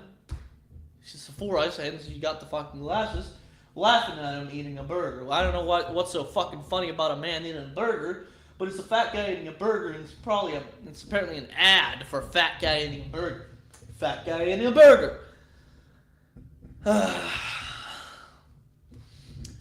The thing is, I would do the whole, like, screen thing, but I would need to redo the whole thing with OBS for that.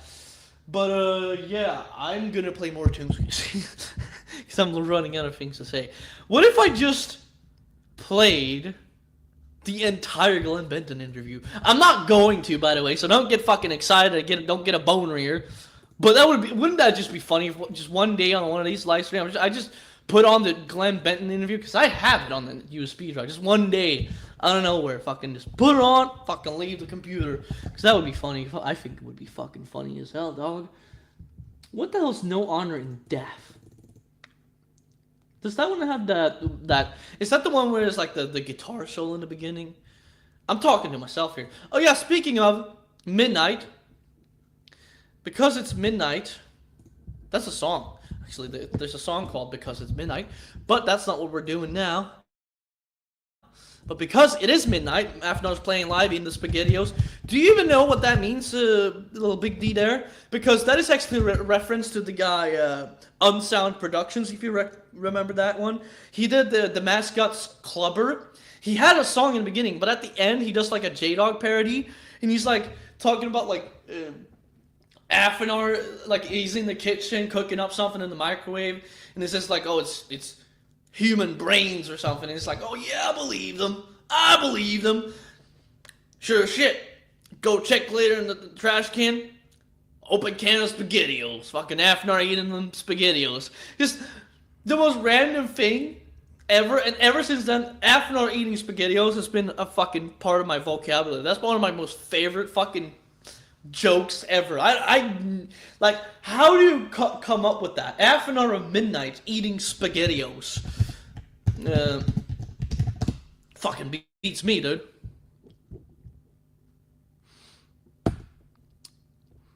I wish that. Oh, dog! Oh, but I guess it makes sense because YouTube would not like the uncensored album cover for this. Because it's two lesbians scissoring with a centipede next to them and two birds, two crows.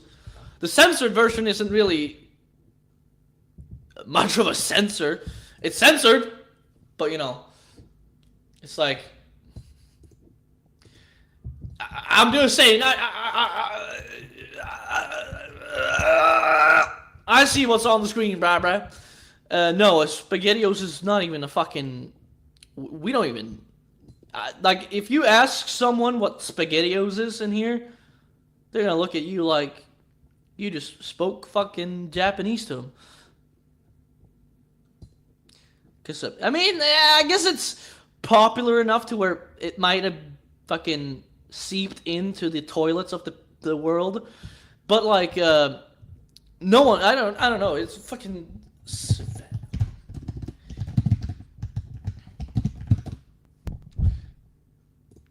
You know what the funny thing is? You wanna hear what happened here? I searched Sweden SpaghettiOs, and the first thing that comes up in a Swedish website, by the way, a flashback.org forum, and this post was made in 2011. Where can you buy mac and cheese? We don't even know what the fuck we're doing. Anyways, because it's midnight, Afternoon's playing live with the SpaghettiOs in his hand. We're gonna play "Crushed by Demons," my favorite song my favorite midnight song, "Crushed by Demons."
given the power to pass beyond the gate. It leaves you torn, sliced and bleeding. No check for escape. Now you're crushed by demons.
Yeah, and then the next song comes on.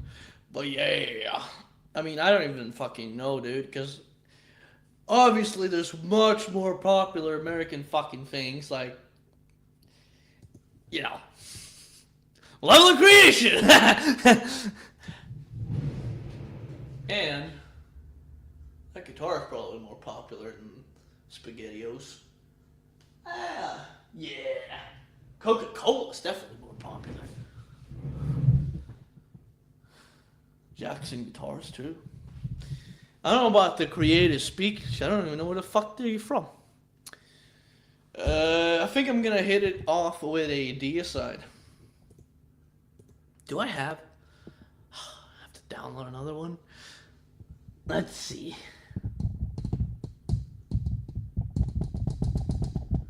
Yeah. I think I have to download it to play it. Whatever. I have to just fucking do it. Because the last song I want to play is not just any fucking.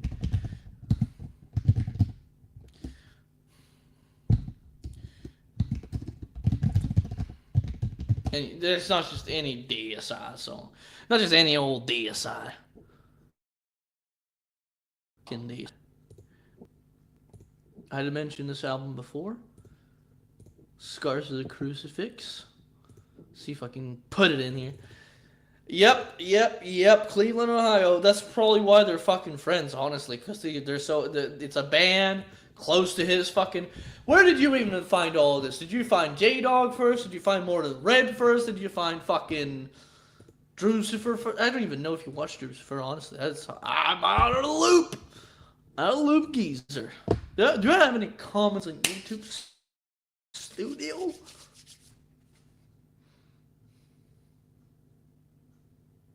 Nope.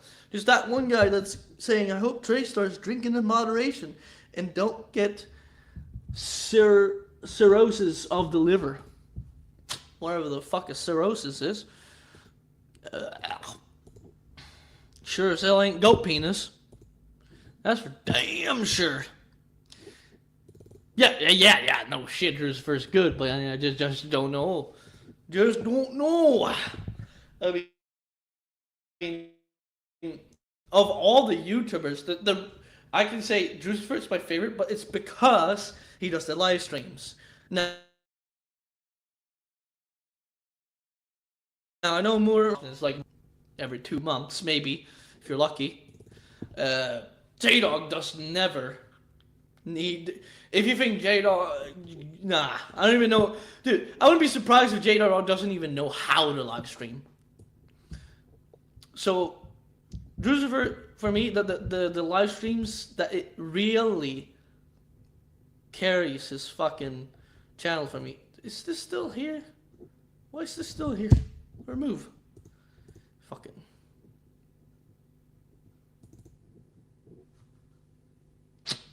It's nice. Yeah. If anything, I think I would be able to shoot the shit pretty much with both of them, but I think Drucifer the most, because, I mean, I literally did a live stream collab with Drucifer on his channel. I appeared on this live stream and I talked a little bit of Swedish. No, I didn't actually, but I talked Swedish death metal. That counts. That's got to count for something, right? You know, that Swedish still, but yeah, this is actually becoming my favorite fucking Deicide album. Listen, when it comes to the first 4, because I don't love it, but I really enjoy the 4th album. I forget the fucking name. It's got one of my favorite Deicide songs ever. Blame It on God, right? But of the first 4, my favorite is, I used to always say this, Once Upon the Cross. Now it's starting to lean towards Legion, because Legion has the crazier drumming of the first 4. And overall, I used to say fucking Stems of Redemption, because there was the blasting again, the Ralph Santalla fucking shredding guitar solos. I come from fucking listening to Europe for that guitar solos and shit, and Yngwie Malmsteen, so fucking of course that's gonna catch my drift.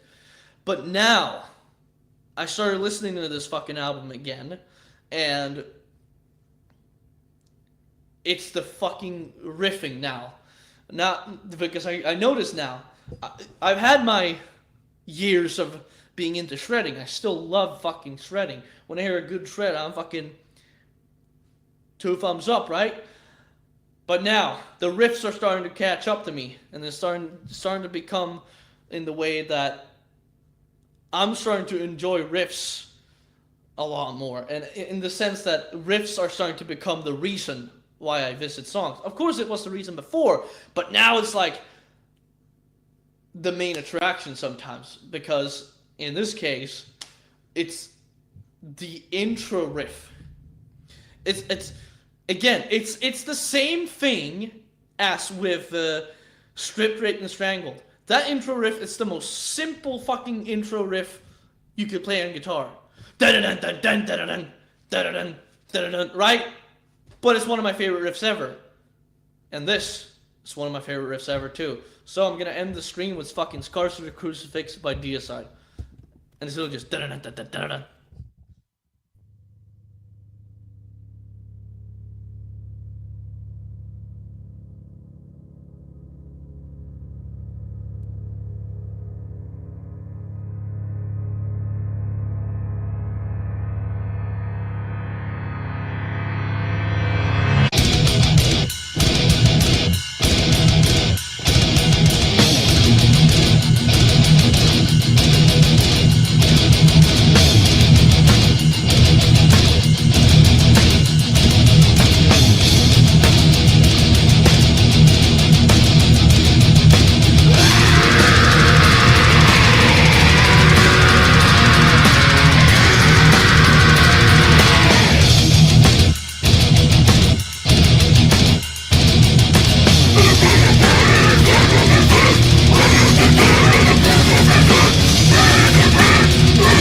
Yeah, and actually, the reason I want to I want to get the alternate version of the Scars to the Crucifix vinyl. What the fuck? Some fucking cunt whore motherfucker logged me out of fucking Discogs. But I want it because it comes off more rough, tough, and evil. Scars. I'm just gonna do that. And it looks more like haunting. That's the thing I like. Didn't I have like a... Yeah, I just need to add that to my want list so I can get it without fucking need to fucking Google. You should need a search for have fucking has one item I want. Yeah, no shit, I'm fucking looking at it, bruh.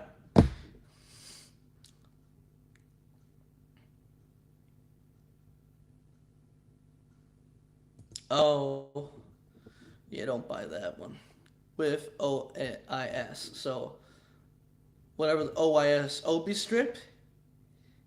Why would it have an Obi strip if it's the US fucking release? Oh yeah, and of course, Fuck Your God to me is just the most brutal song they ever did. Most evil sounding as well. And most genuinely. And then again, that one, the Scorched Crucifix, that's the most like necrophagist, like similar to that stuff. Like the tech, that's the most tech death like shredding that the Hoffman brothers ever did, right? Because it's like a bunch of sweeping and shit, like. And funny thing, actually, I listened to Amon, like the band they did when they were like, "Fuck you, Glenn, fuck you, we hate you," and then they did their own thing. I listened to what the fuck is that song called? I thought it was fucking awesome, and I loved the music video. Because this guy has the coolest fucking guitar I ever seen. I think it's a bass actually, but bass, whatever. Amon. No, not Amon Amarth. The band Amon. It's not gonna come up. I'm gonna get Amon Amarth even if you just type Amon. Hoffman. Yeah, Hoffman Brothers. That's probably gonna get it. Yeah. Is this the Among Us video? Yeah, the Among Us. It's funny. Among Us! Can't believe they did a song called Among Us. I mean, honestly, you know what? I play some DSI, I might as well play some Amon. Fuck it. Fuck it. Fuck it! And you know what? I don't mind having this one downloaded either. Cause this one, like, it's one of those where it's like they're kind of doing like the Hate Eternal thing, if you know what I mean. The drumming is like similar to that, and it's just wow. I think that was the case or something similar to that. But yeah, I don't need to fucking put this in the live stream Tuneskis. Fuck it, I'll do it anyway.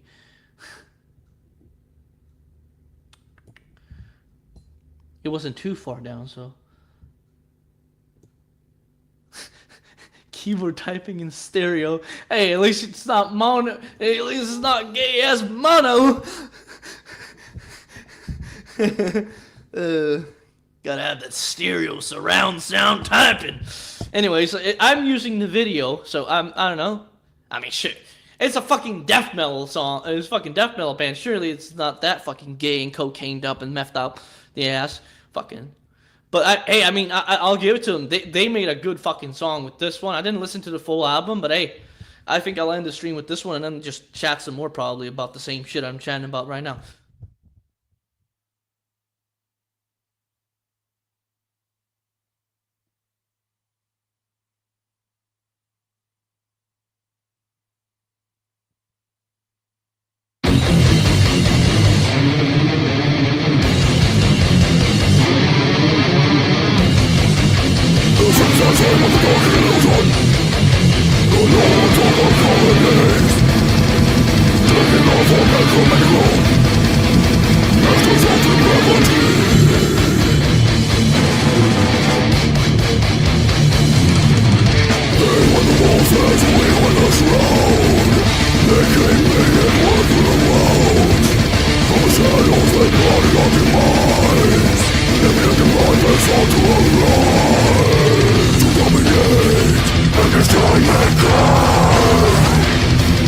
Israel to overwhelm and regain pride.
It really just does sound like Deicide, but with more chaotic rhythms and more technicality thrown in.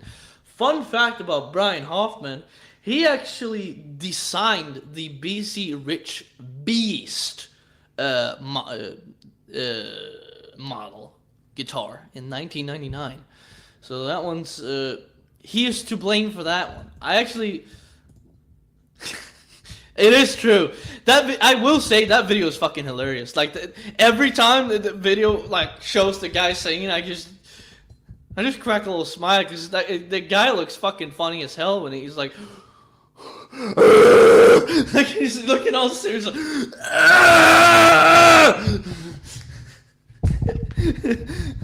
I'm gonna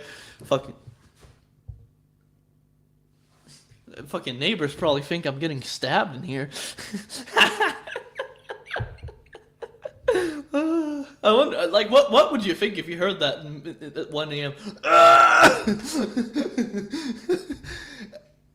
don't know if it's like, because my name is Mud. The camera's like pointing at him like from here, like from like a right angle.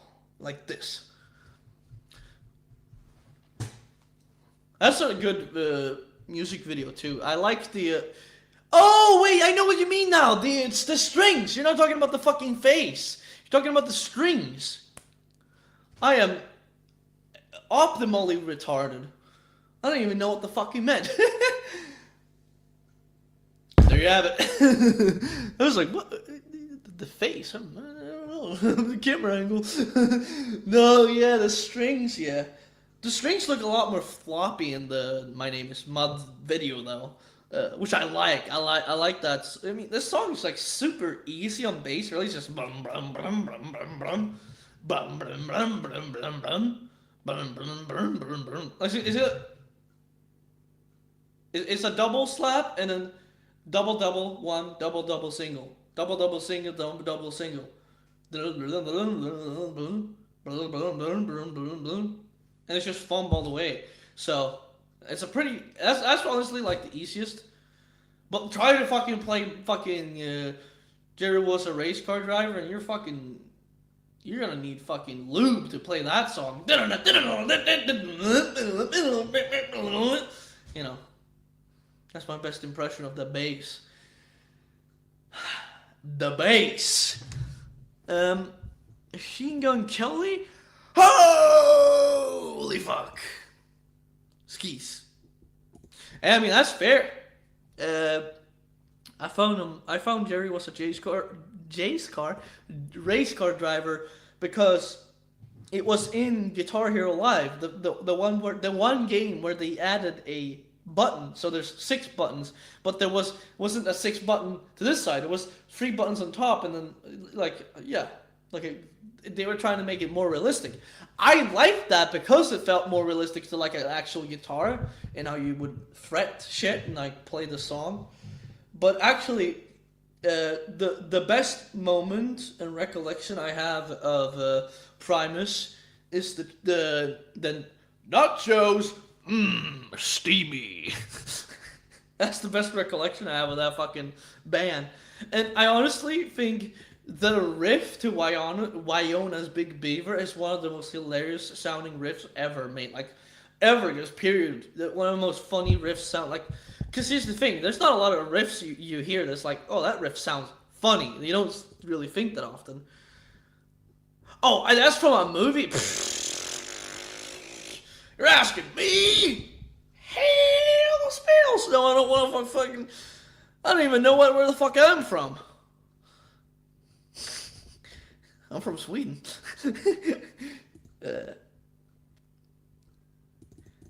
Oh wait, what did I do? What did I know? No. You can do it. No, don't do it. Don't do it. Oh. I just saved you guys. Don't worry, it would have gotten a lot worse. I clicked a little bit. Really? The nachos? What?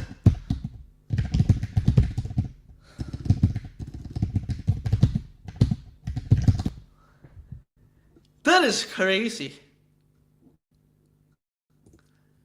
Again, this is a good topic to talk about. I'm out of the loop on a lot of this stuff, like iconic horror movies like this. I haven't seen like not even half of them. I don't even know if I've seen a third. Like iconic, like literally. If you show a top 50 list of horror movies, like that's the fucking thing we can do next. Top 50 horror movies of all time. Let's see how many of these have I seen.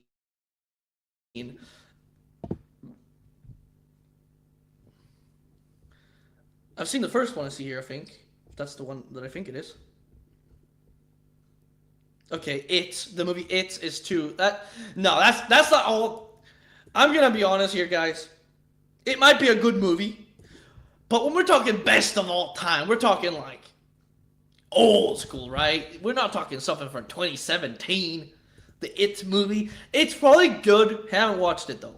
Saw. I played the game, and I've seen like. I've literally walked in on Saw like 4. because it was on TV. So I literally walked in on it. I saw it as one I would watch. That is one that I would consider like, yeah, that's an all-time thing. Because that's like, if you're looking for just like endless gore and blood, that's like, yeah, okay, you're gonna watch that. Hellraiser. Oh yeah. What do you mean? What? Okay, hey, let's listen to this fucking. What is he? The stop motion was spooky, but the original.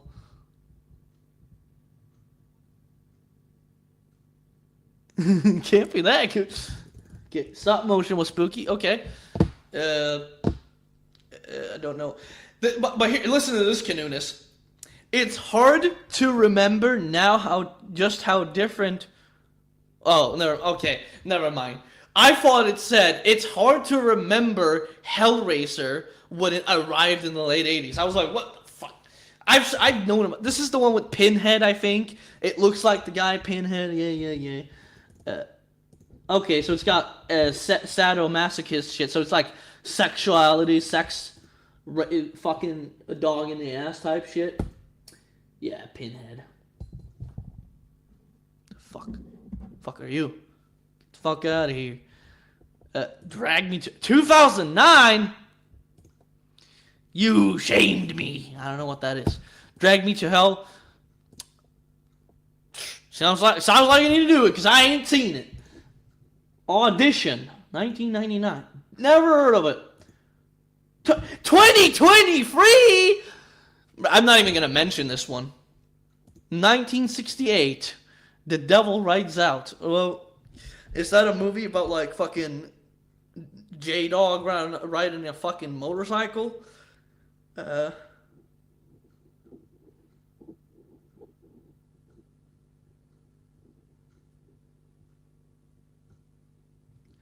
How the fuck can pacing be sharp? Am I gonna cut myself on pacing? Okay, again, I'm skipping by newbie shit. Okay, this is one that I would consider like here's like one example of like iconic, right? Nosferatu 1922, right? Nosferatu, there's so many. I've seen a lot of metal being written about this, so it's gotta be good. Poltergeist. That's the first one I've seen, right? Yeah.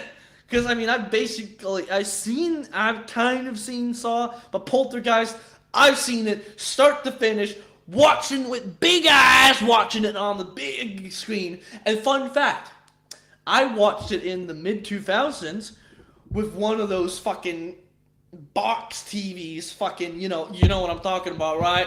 Fucking, the old fucking, if you fucking broke the screen, it would fucking explode like fucking grenade. Yeah, on the big fucking VCR TV or whatever, CRT TV or whatever it was called. They would be called televisions back then. Remember that? Televisions. The Conjuring is a movie that I want to watch because I love the story. But I haven't watched it. Day of the Dead, I've heard of this one. I've definitely heard it. 1985, same year, 7 Churches. Probably gotta watch it. Dracula, it's kind of gay, honestly. Be honest. Okay, this is just the boobs. Another 2018 fucking Canoe. The Fog, 1980. I don't know, it's got a priest carrying a massive fucking cross. That would not fit up his ass. Maybe I should actually... whatever. Let's see what this is about. Revenge on a small coastal town. Chili yarn. Okay, there's a yarn there. Fucking cat. Kitty cat. Sweater. About ghost pirates exacting the revenge on a small ghost pirates. That sounds hilarious. I want to see that. The Fog is so explicitly a campfire tale that it even begins with a scout troop sitting around a seaside blaze. Okay, campfire tale. I'm gonna tell this one to the buddies at the campfire, swinging back Miller Lights. With time for just one more story. Okay. Carpenter's follow-up to the classic Halloween saw some post-production tinkering to make the scenes, to make the scares more explicit. And when you know that you can definitely spot the reshoot joins. What? And when you know that you can definitely spot the reshoot joins. Huh? Is that a sentence? Doesn't sound like one to me. Was that English? Doesn't sound like it. But when it doesn't affect what remains perhaps Carpenter's most purely atmospheric film. Okay, so atmospheric black metal, baby. That's fine. I am more into it than most. Zombies and ghosts, ghouls, vampires, softer days, desperate girls. Yeah, that's what I mean. Like I'll watch it, but it's like God, oh God. The Bride of Frankenstein. So Frankenstein getting some tail. Raw? No. What? There's another. They put 2 Draculas on the 50 of all time. Pick one, bro town. Fuck off. Don't Look Now, 1973. Okay. I can't read though. Nick Rogue's hugely influential take on Daphne du Maurier short story is more than just a... Like, goddamn, get to the fucking point. Marriage? Fuck no. The Innocents, never heard of it. The Descent looks like a fucking... The Descent, this literally looks like a scene that you would see in Outlast. You know what? How do I share the screen?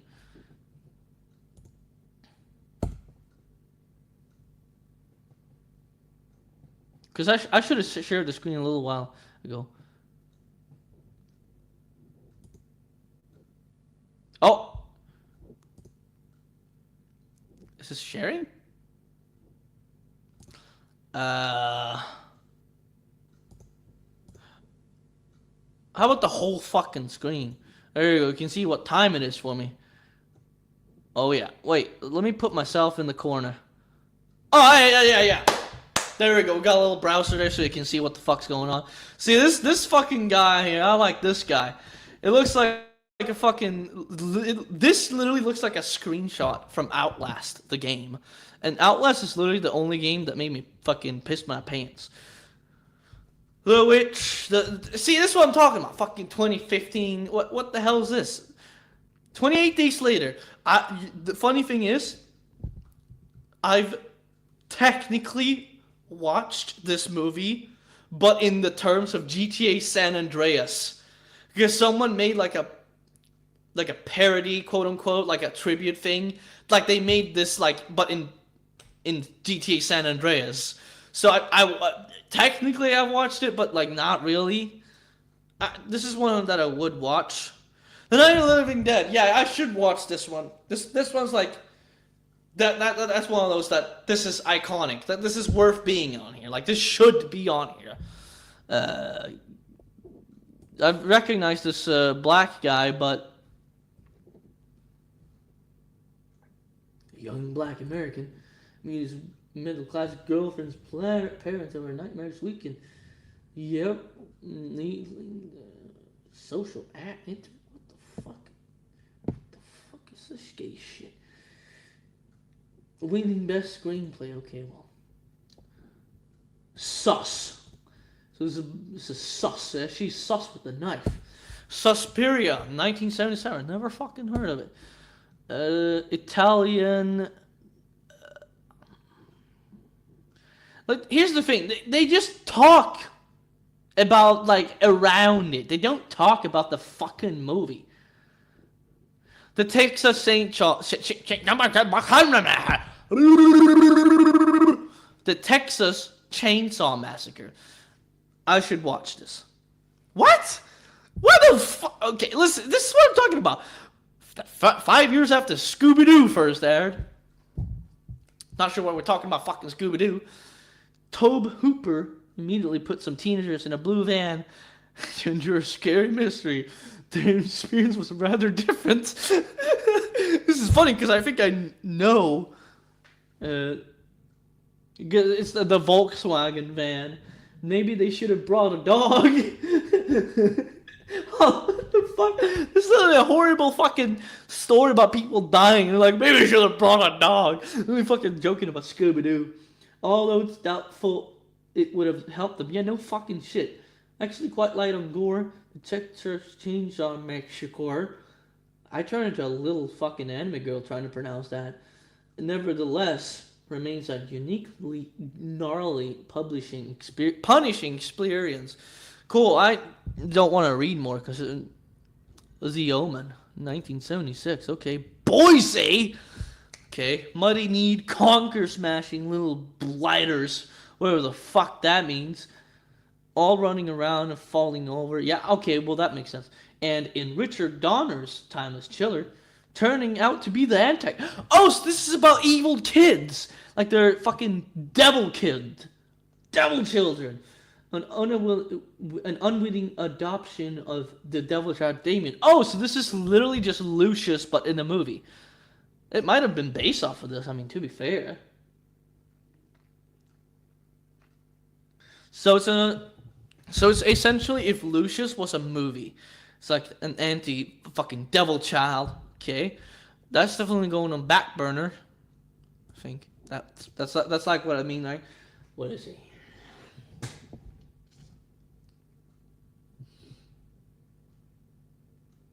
Atmospheric.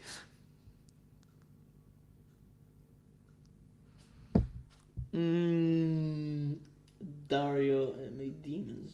Okay. Except on the soundtrack. That's cool. Wasn't there like a movie with like fucking Morbid Angel? Yeah, I think there was. Psycho, I mean, this is like one of the most fucking iconic movies ever. Why is it number 17? I don't know. Wait, hold on. How do you wait a second? I've seen names that I'm like finally recognizing. I don't know. I don't know what you guys think because you're probably, especially the guy who's actually talking about this. But like, this is like supposed to be like the iconic shit, you know? This is literally where they, you know, comes from.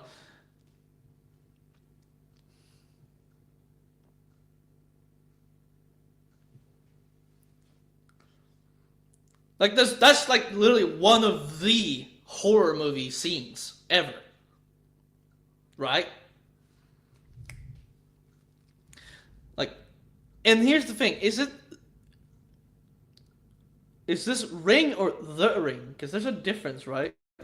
Because there's the movie called The Ring. Oh, it's the same thing. It's just that this one is 1998. So this is like an older one. Okay. I've seen The Ring, which is the one my mom has. So I haven't seen this one, but I have seen another one. The Blair Witch Project, yeah, I keep hearing about this one. I don't even know what the fuck it means. You know what the thing is? I'm gonna have to disappoint some people. This might be a really good fucking loved movie. Everyone loves it. Everyone jacks off to it. They love it. Everyone fucking love it. The Blair Witch Project, it sounds like a fucking high school thing. It sounds like a high school movie. It sounds like something you yell in... It sounds like something you turn off the fucking lights and say 3 times in the mirror to see some scary... Like, it sounds Bloody Mary, Bloody Mary. It sounds like that to me. Like, it sounds fucking stupid. I think the name sounds fucking goofy as hell. I don't hate it, but it sounds goofy. Because I don't want... yeah.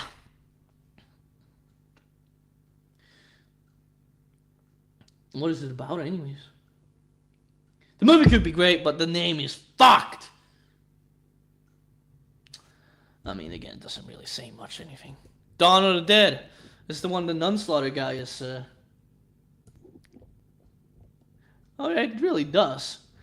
Dawn of the Day, Big D. Nunslaughter. Well, I probably would watch it because I mean, we named the whole fucking guy after it. Seems it's a zombie thing. A shopping mall. Okay, so it's like a shopping mall zombie. It's got some gore, gonzo gore. Carrie, 1976. I know the song Carrie by Europe. That's about it.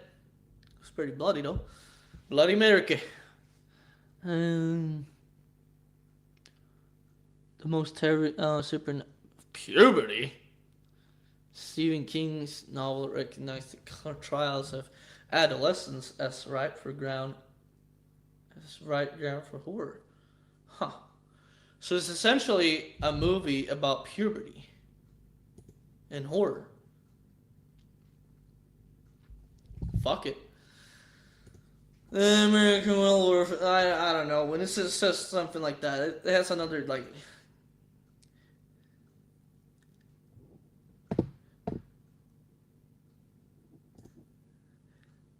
Aha! It was a snooze fest. It should be renamed to the Snorwich Project.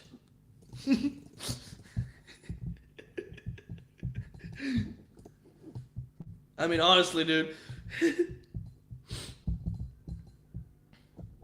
Yeah. Rosemary's Baby. Isn't this like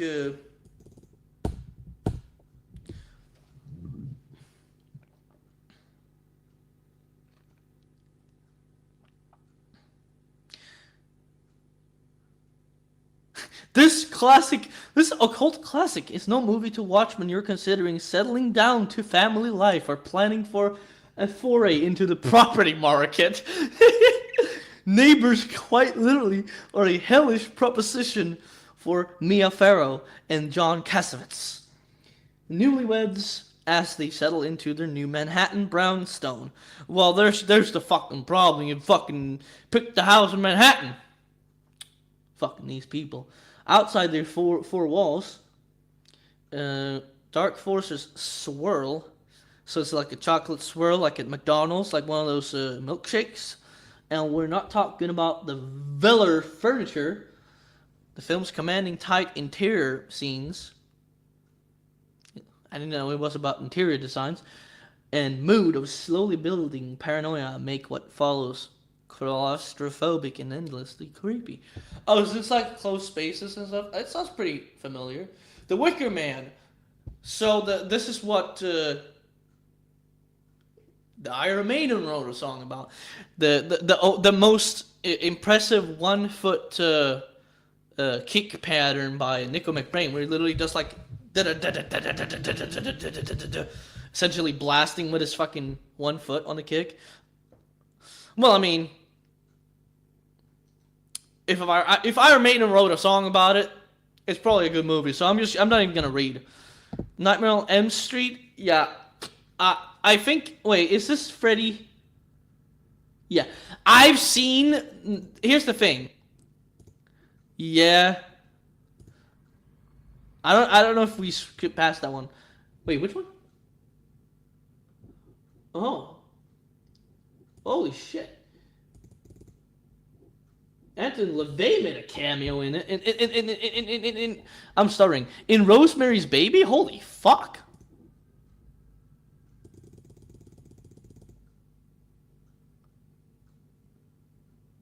That's cool. And also, what's up, Ghoulish Dave? Your fucking shit's fucking awesome. And I think, honestly, like I said, I prefer your production because it's like the raw. It's more raw in the sense that as raw as you get it with like probably recording similarly to me, like with the computer. Like I mean, yeah, you know what it is. And I don't remember which one it was, but there was one video. I think it was one of the first where you were showcasing one of your new riffs. Actually, fuck it. We'll just bring it up. It's not. I don't have any sound because I'm not using Chrome. I'm using Firefox.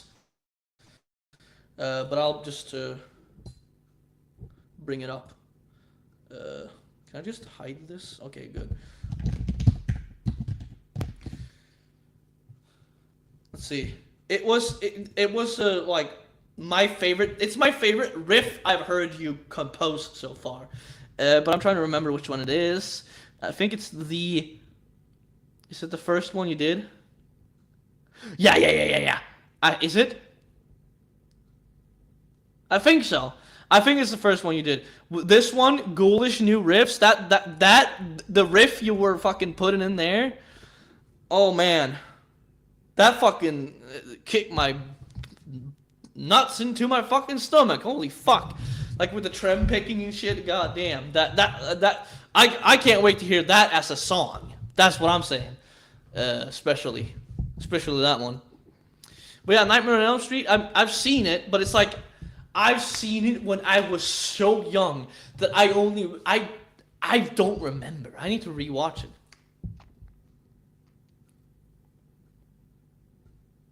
Jaws, most stupid fucking horror movie ever. Like literally just don't go in the fucking water. Go somewhere else. There are fucking other beaches.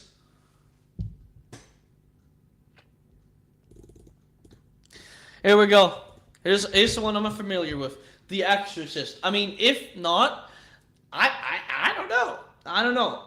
I have to watch some more horror movies, but I think The Exorcist would honestly easily be my top 5. Why? Well, one, fucking, 7 churches, Possessed. That's fucking like a band that would be next to, that's like, because Possessed is my favorites of favorites. Like, that is like literally the Possessed song, The Exorcist. So, the most popular. Tascam 8-track. Okay, so you have an 8-track. Yeah. You at least got something going on there. Well, yeah, this is one that I have seen. I should rewatch it to like refresh my memory. Evil Dead 2. I know a lot of fucking people love this one. Evil Dead 1. Evil Dead 1. 1981. I mean, Def wrote a fucking song about it. Essentially, it's called the same thing, right? So it might as well be about it. So I don't know. I don't know what Evil Dead 1 is about or Evil Dead 2. Oh, it's about Book of the Dead.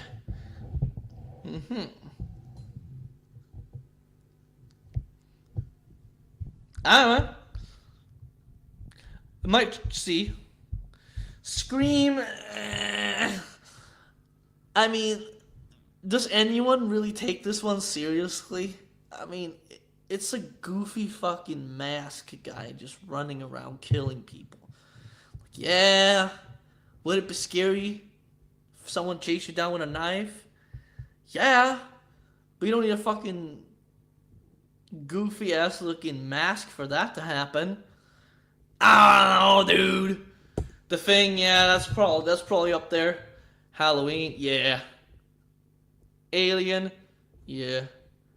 Okay, yeah. I was like, where is it? Like, this entire time, because like, the thing is, The Shining is the movie that I remember the most. And that's not saying a lot, because I barely even fucking remember it. I remember specifically, bum, bum, bum, here's Johnny. It's one of the most funny fucking scenes in any fucking horror movie ever. I've heard about the original The Hills Have Eyes. I'm surprised Dude, where's The Hills Have Eyes? Why is that not on this list? This was supposed to be 50 best horror movies of all time, right? Where's the Hills Have Eyes? Especially the original. Because I heard about the guy like killing himself by Mormon Red, right? And it sounds so fucking funny, dude. But that is the funniest fucking scene I've ever seen in any horror thing. Like, it is a scary movie, But when you see a guy with a fucking axe, chopping down a door, sticking his head in, here's Johnny. It's so goofy. It's just, that could never in a fucking million, billion, trillion, gajillion, Googleplex years not be funny, right? I don't think I saw Pet Cemetery, dog. This is some bullshit. This shit called the Empire should be called the Shitpire with that fucking list, because they didn't even have some shit on there like the Hills Have Ice. Like, it's just, yeah. I mean, yeah. For me, oh shit, I could have kept screen sharing actually, because of course he was. Who wouldn't be? I would be wasted too.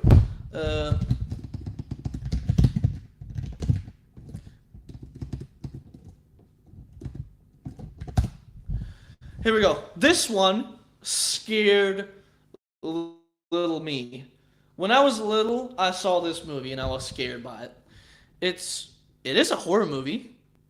It's just called The Black Cadillac. I don't remember why, but I just remember that this movie scared me. I guess. Oh yeah, and they got a fucking.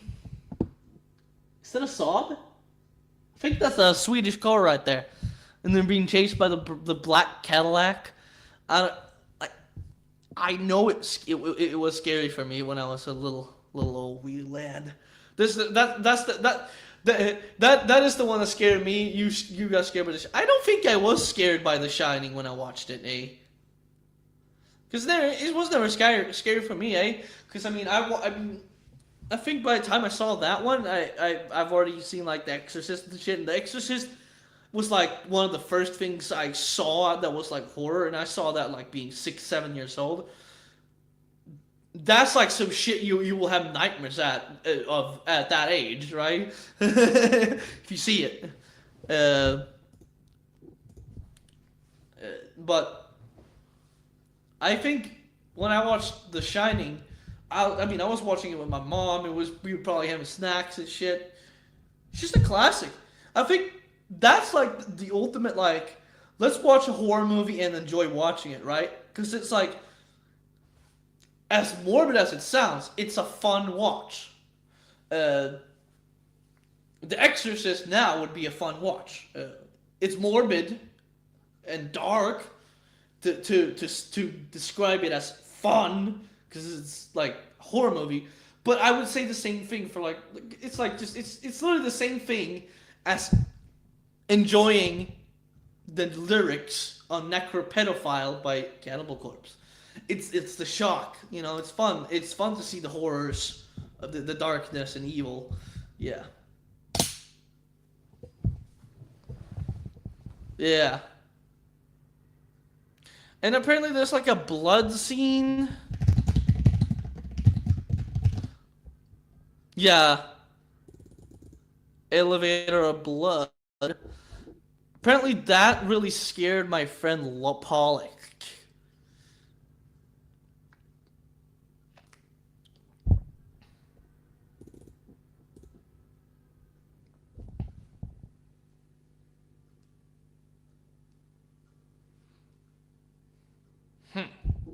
I wonder if there's any horror movies where, like,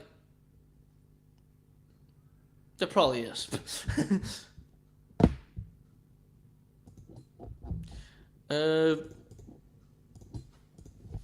Yeah.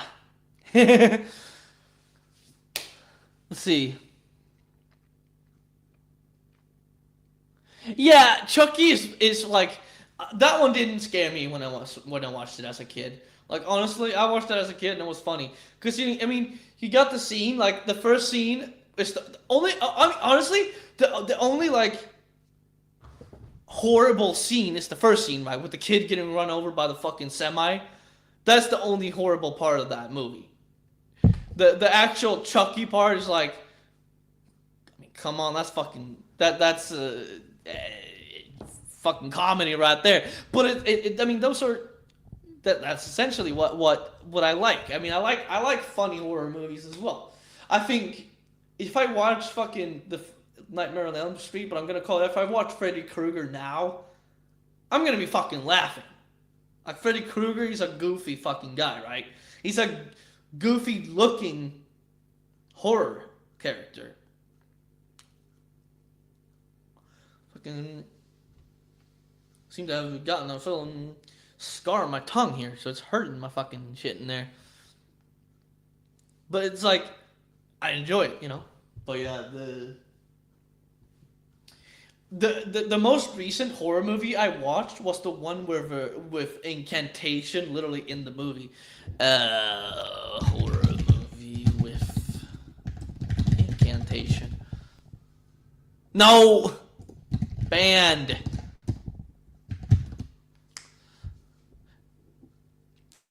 Death metal. The horror movie is called Death. Is it really called that? Well, the movie's called Death Metal. It was released in 2023. I enjoyed it. It's a little goofy, very goofy actually. It's one of those, you can tell it's like modern horror. It's like really goofy shit, but it's like I enjoyed it because it was goofy and funny, and there was some good gore here and there, some good stuff. And I mean, honestly, the best scene was John McEntee being in there. And Kyle Severn was in fact there, and Kyle did in fact have a mustache. Pets.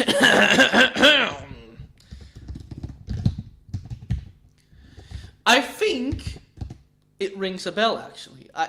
The thing is, I recall seeing a movie, something related to like a Pet Cemetery, something where the end is like happy or whatever. Yeah, it has the cat.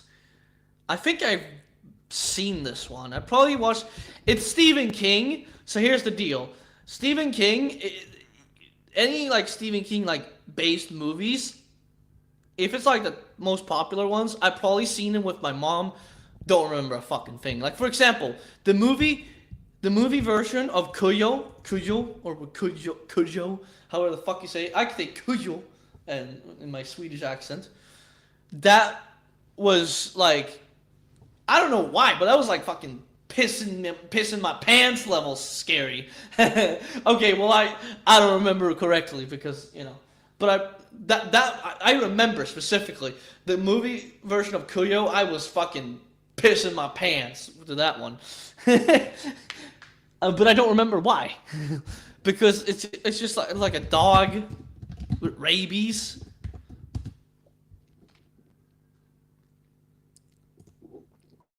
Essentially. Oh yeah, actually, yeah, I see it now. The fucking with fucking teeth open, all that. Yeah, I can see why I didn't like that too much. It's weird when it's not showing his teeth. It just looks like a humble old dog. What the fuck? There was a man in that outfit?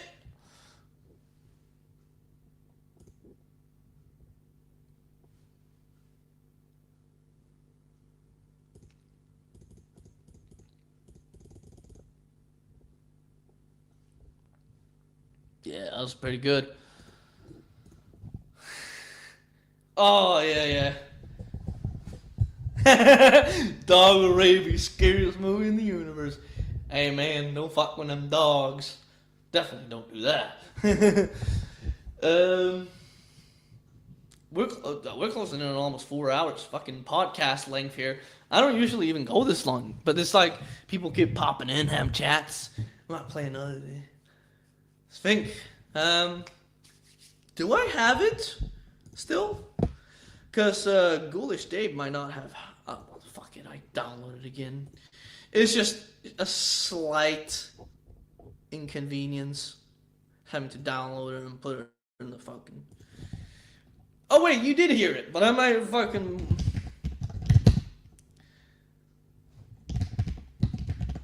Yeah, that's what it's called. But I might as well, play it because I think I'm going to, you know, because I like to end the stream with a little Tuneski and then a little chat. But the last time I put a Tuneski before having a little chat, it turned into a big chat. So I'm gonna put my last tune. Who knows? I might be up here until fucking 5 a.m. Someone mentions literally. Someone can mention like something, just anything that I'm like, oh, I know that, and then fucking yappity yap, fucking start talking forever. It's soon going to turn over to 2 a.m. here, so there we go. It was you that said it, right, Mr. Death Metal Dave. You said the middle part, it had like the dissection thing going on. I think you said that. And then someone else said I had like similar vocals to Danny Filth. It's like, yep, there it is. And the thing is, I wasn't even thinking of like dissection when I was making the black metal thing there. I was completely just locked in, like, okay, I'm doing some dark funeral sound and shit with like blasting and whatever for like main song and shit.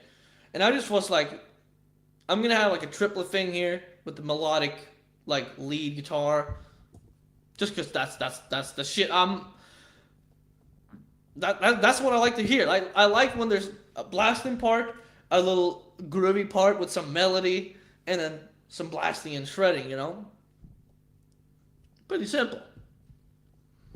But I just fucking sit there and, I just fucking play, essentially. Like, right now, I have the second song, essentially laid out, in the sense that the main riff is already laid out. I just need to compose an intro when I actually get to making it. The main riff that comes in on the verse is already like fucking done, and it's I haven't explained this to you, but I might as well explain it again. I don't mind explaining anything about my music. I still haven't done a video like talking about all the story shit, behind this, the behind, what was it called? Not behind the scenes, but like the backstory is, we just call it that, to all the songs, like how it's connected and all shit to the whole all the paranormal topics I wrote about there. Obviously, some of them shorter span than others, because some of them are less, intricate. But this one, I'm writing about Japanese, a Japanese religion. They call it a religion, but I like to just call it a belief. It doesn't really, it's like, it's like calling Satanism a religion. It's like, they don't have like one god that they pray to. They have like, this is in Japan. They have the shrines and shit going on. They have a bunch of goddesses and gods, but it's not in the same sense that they're not going to church praying to Jesus or God every fucking Sunday. They're not forced to do X and Y. And it's not a fucking bunch of, Yeah, I'm talking about Shinto, and there's a lot more freedom and shit. But what I'm getting to here is the second song is fucking chaos, because I'm writing about like the whole concept of the first two verses. I believe 2 verses or 1, depending on how long the instrumental parts are. Because I'm gonna deviate from the Japanese scale. Traditional Hirajoshi scale. I'm gonna deviate a little bit, obviously, in the riffs a little bit, to just make a song. Because if you just play one thing over and over and over, it's not gonna be a song. It's just gonna be a fucking riff, riff salad. But what was I getting at? The lyrics are going to be talking about the fact that they have a interesting way of the belief the spirit carries on, and it's more like a ghost thing. It's not really fucking going to heaven. Spirit carries on after death. And then another verse, I'm literally going to fucking have the line like I think it's the ancient tree, because there's something related to the whole shit, because it's gonna be the title track to like Shinto prophecy, and it's gonna be called Shinto prophecy, and then it's gonna be talking about like a bunch of different topics within that. That's why I'm like putting a different one in verses and such and that. Oh, nice. The thing is, the reason why I'm doing this is because obviously it's caught my attention, just stumbling upon it and stuff like that. But it's nothing. I have never seen anyone like write music like death metal, black metal, something like that about it before. So I'm going to be writing about the old ancient trees and whatever the fucking, Right now I'm not in the fucking energetic state I should be. But I'm gonna play the song so I can drink some Coke because my fucking throat's starting to itch and shit. Talking too much. But yeah, I'm gonna play the Inari Okami song, and fuck yeah, I'm gonna just try to have a short chat after, not a fucking 1 hour long chat, which happened after Amon. Right, wait, literally, let's fact check.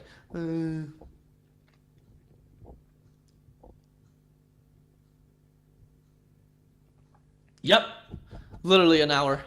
Literally went another hour. Anyways, here you go.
Please enough.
Yeah, I don't know. I tried to get like, because the thing is, I was trying to get with the filter that I use in Pixlr, because that's how I make the album covers. I was trying to get two colors that matched and still looked good.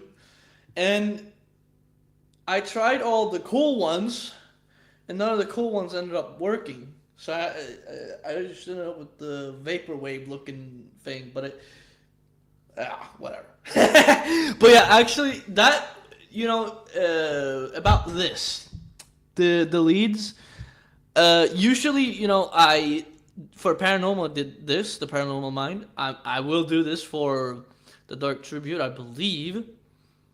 I did like a live stream, right? I played essentially like a live show of me playing those songs, right? For Paranormal Mind.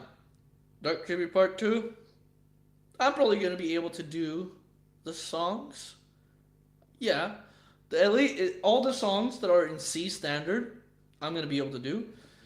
The C sharp standard, I got a perfect Ibanez over there that just decided to stay in tune for no reason. It hasn't, before it just never stayed in tune. I put strings on it. It's in C sharp standard. So it plays my other songs. I just had to check that the tuning is actually correct. But that one, it works. And I need that one because my solos uses a lot of this fella right here. A lot of this one. Yeah, there's a lot of that stuff.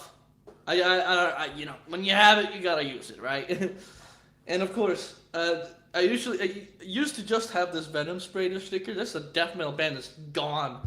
But of course, when you get a sticker from Asheron, Rise of the Black Mass, I had to put it on there just to make my guitar a little more death metal. You know, I know stickers usually. It depends. Some people hate when people put stickers on guitars. I think metal is just it works. It looks like it looks a little bit dirty as well. And of course, we got the contraption here with the paper. It's a nice neck through soloist SLX. This is a nice shredder guitar. You can see it's all. I mean, this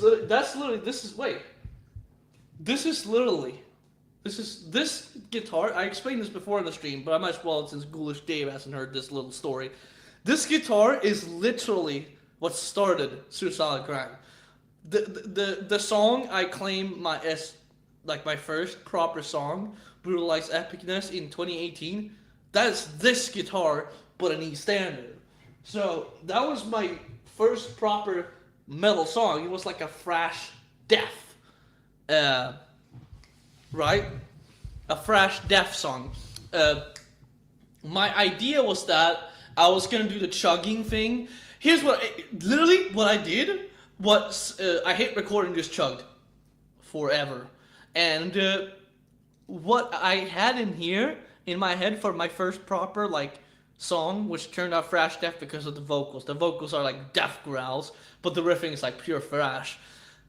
I said I'm gonna rip off Peace Cells. I'm like not as in rip off the riffs, but I'm gonna do the exact same concept. Like you got the chugging part, and then at the end it builds up into a solo with double kicks on the drums underneath.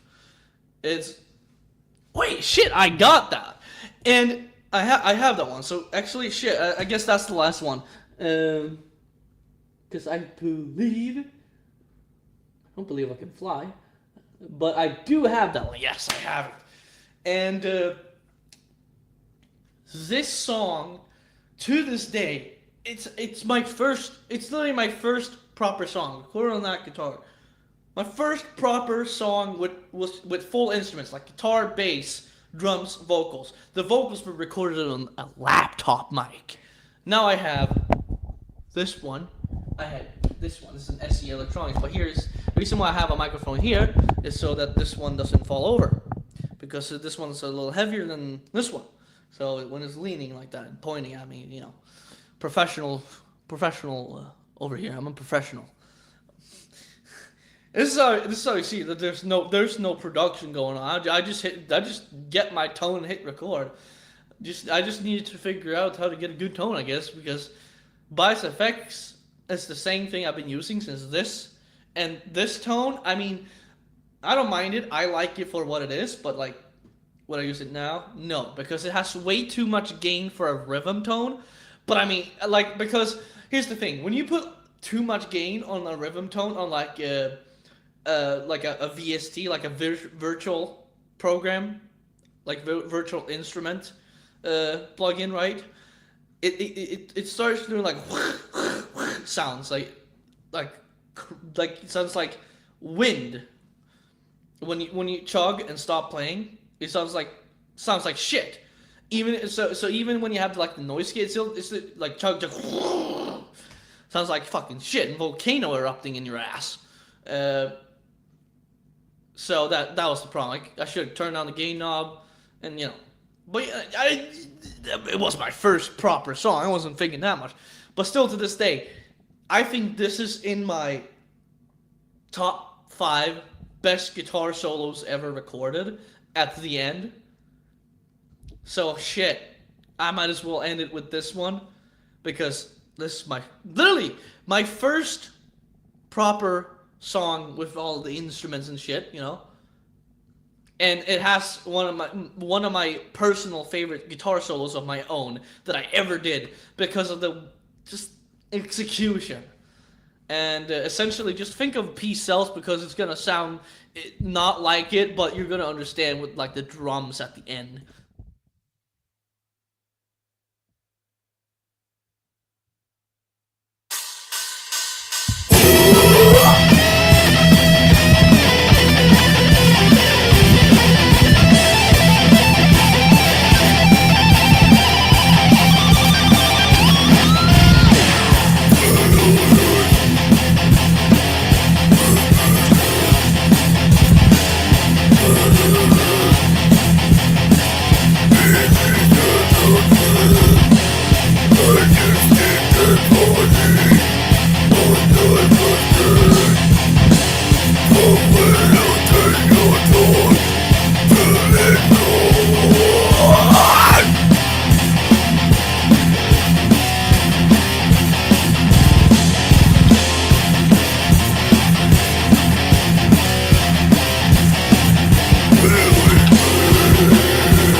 And you could tell I was really loving those fucking widdly widdlies on the dive bombs. And yeah, still that ending guitar solo is just still for me like, damn.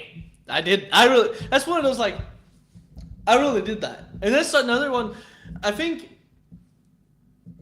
what the fuck would I have to put it in? Because I mean, if I made an honest like what my favorite personal is for like guitar solos, we just in there.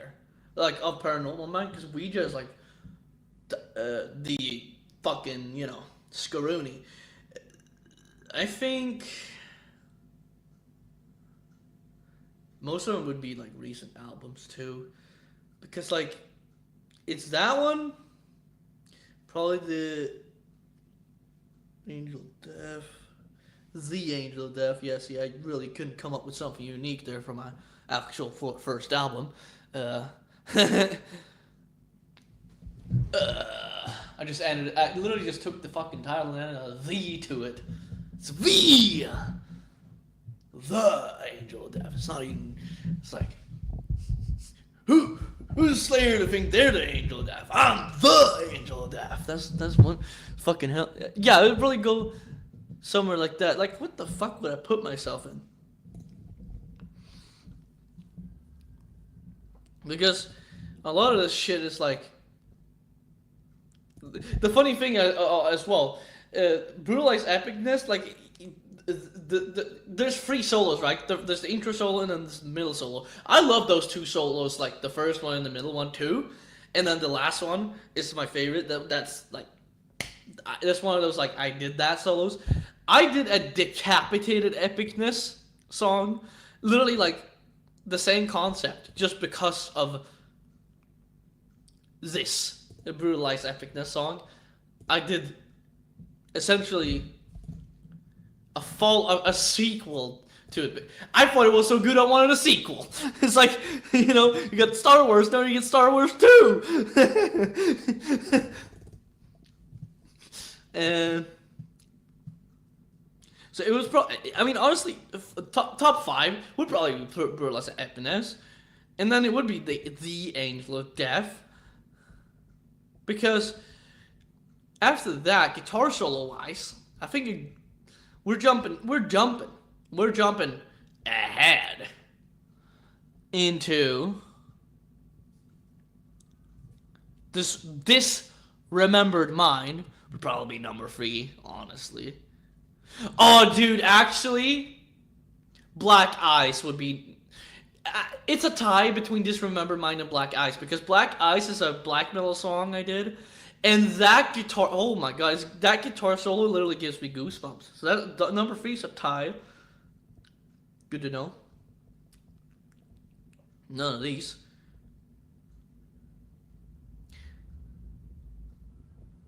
Ouija would have to be number 2, and then my number 1 favorite solo of all time that I've ever done would be the main solo to Forbidden Mind, because god damn!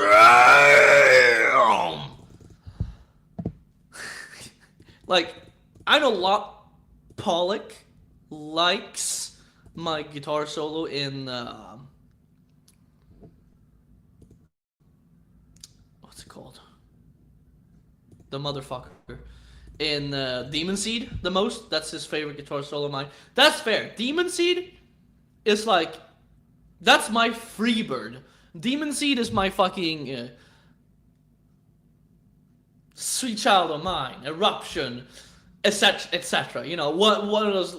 That is my legendary guitar solo in terms of like the pacing, the sound, and how fucking just execution and the melodies in between. Yeah, I agree with LaPollock. He's completely right. That is essentially the magnum opus of Suicidal Grind. You don't need, like, if you listen to Demon Seed, that's the song you need. But hey, I thought I heard some people here say they didn't mind some more black metal. This solo is one of my longest, actually. It's, I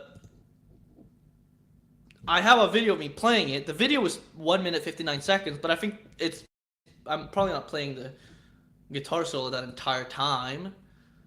So I would have to guess that, like, it's like 1 minute 30 or something like that. The guitar solo. So, actually, this is the funny thing here. I know I keep trailing back on my words, but this one's really gonna be the finisher, because I mean, I think this is like a finisher move. This song is gonna be like a finisher move, honestly, because of how it is. I'm indicating. What's this? Don't worry about it. Might be J-Dog. Was concerned too. You don't do. Play the comments box, can't answer in the morning later, goddammit! Oh, later, goddammit. All right, Ghoulish Dave, how are you with long songs? Because this is a black metal song. I don't know if I would. I guess you would have to call it melodic black metal-ish. It's like black metal's already melodic, right? So, but this one is not just long. This one's long, like long. I don't know why. Well, I don't know why I did all this, bro. But but we'll have to see, because oh, great. This one's only 13. So, and funny thing is, on the same album, I have a song that is 16 minutes. So, and that one actually is the first time I ever used the Hirajoshi scale, the Hirajoshi scale. But I only used it on the clean intro, which that is not a riff, that is an interlude. So it's an interlude, not a riff. And then I used it on the lead and some of the shredding solo in the intro as well. But that is a lead and a solo, not a riff. So that's my problem. I never used the Hirajoshi scale in a riff. I never did.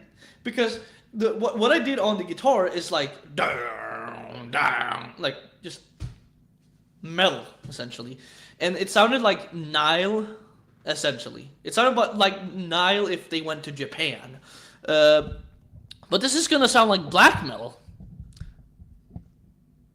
This is gonna sound like black metal if it went to Norway.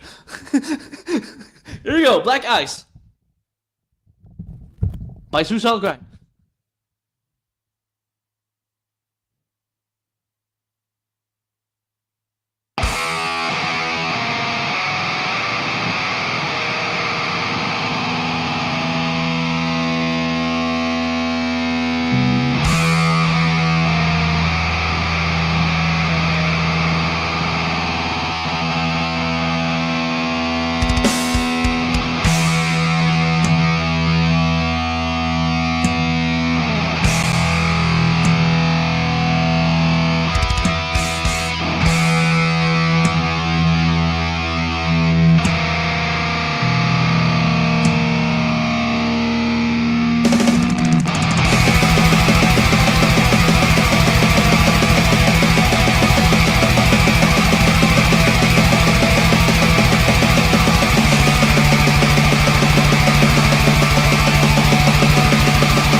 They fill me to the bone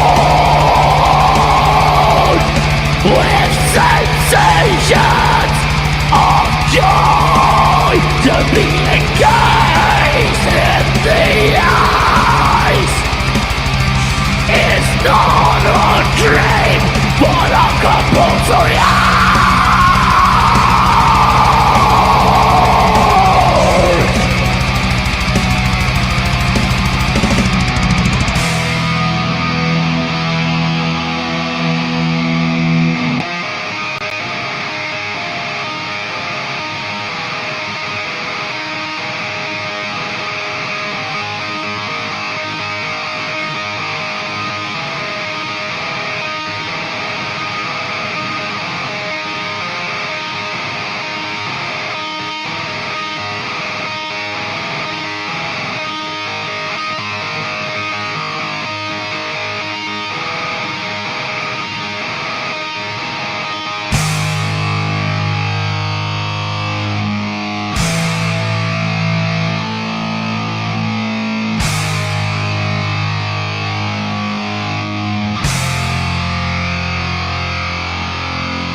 That was a little bit of a Morbid Angel thing at the end, where it's like two guitars are fucking shredding at it.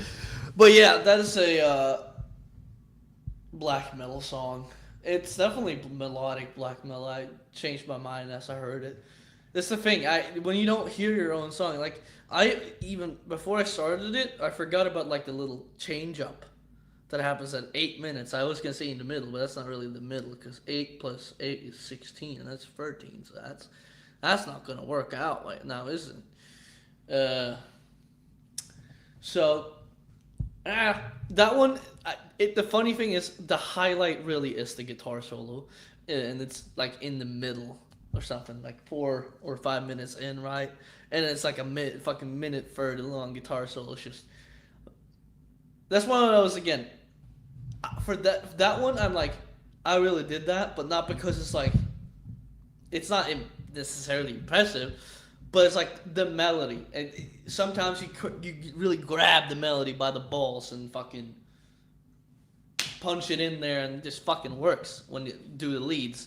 And I don't really consider myself a melodic, like, well, here's the thing. I can play melodic, but the thing is, I don't really consider myself like, for example, Iron Maiden writes way better melodic passages than me, even on their worst albums. And that's just a thing I'm willing to admit and say, because I cannot write a Stranger in a Strange Land fucking that guitar solo. See, I can sing the guitar solo. I can maybe sing one of my guitar solos, a couple probably, but it's like, am I sitting here singing the fucking guitar solo to Shinto Prophecies, fucking the Inario? Fuck no. Fucking yeah, good luck. But it's funny, you have that song, Black Eyes. Ironically, I don't know if I would even say it's a serious song. The song is literally like a guy who really wants to be cold. Like, this is one of those, like, it's like, I guess I was thinking about, like, because Black Eyes, it's really like, what the fuck is Black Eyes anyways? It's like, who gives a shit? It's just, it sounds cool, right? And so when people listen to it, they're like, oh, they might hear some of the lyrics, like, oh, Black Eyes! But, you know, really, it's a fucking demented fucking guy who wants to be fucking encased in ice. He just wants to be fucking completely just like, he wants his blood in his blood veins to just freeze up, and his fucking brain to be fucking, like, it's inside his fucking ice. Is that essentially what the lyrics are saying? And I just wrote it like that. And on the same fucking album, we have the virtuosic, very serious song. This is written about a very serious matter, of course. Hot Dog. Yes. I did in fact write a song about a hot dog. Maybe there's even been a second hot dog.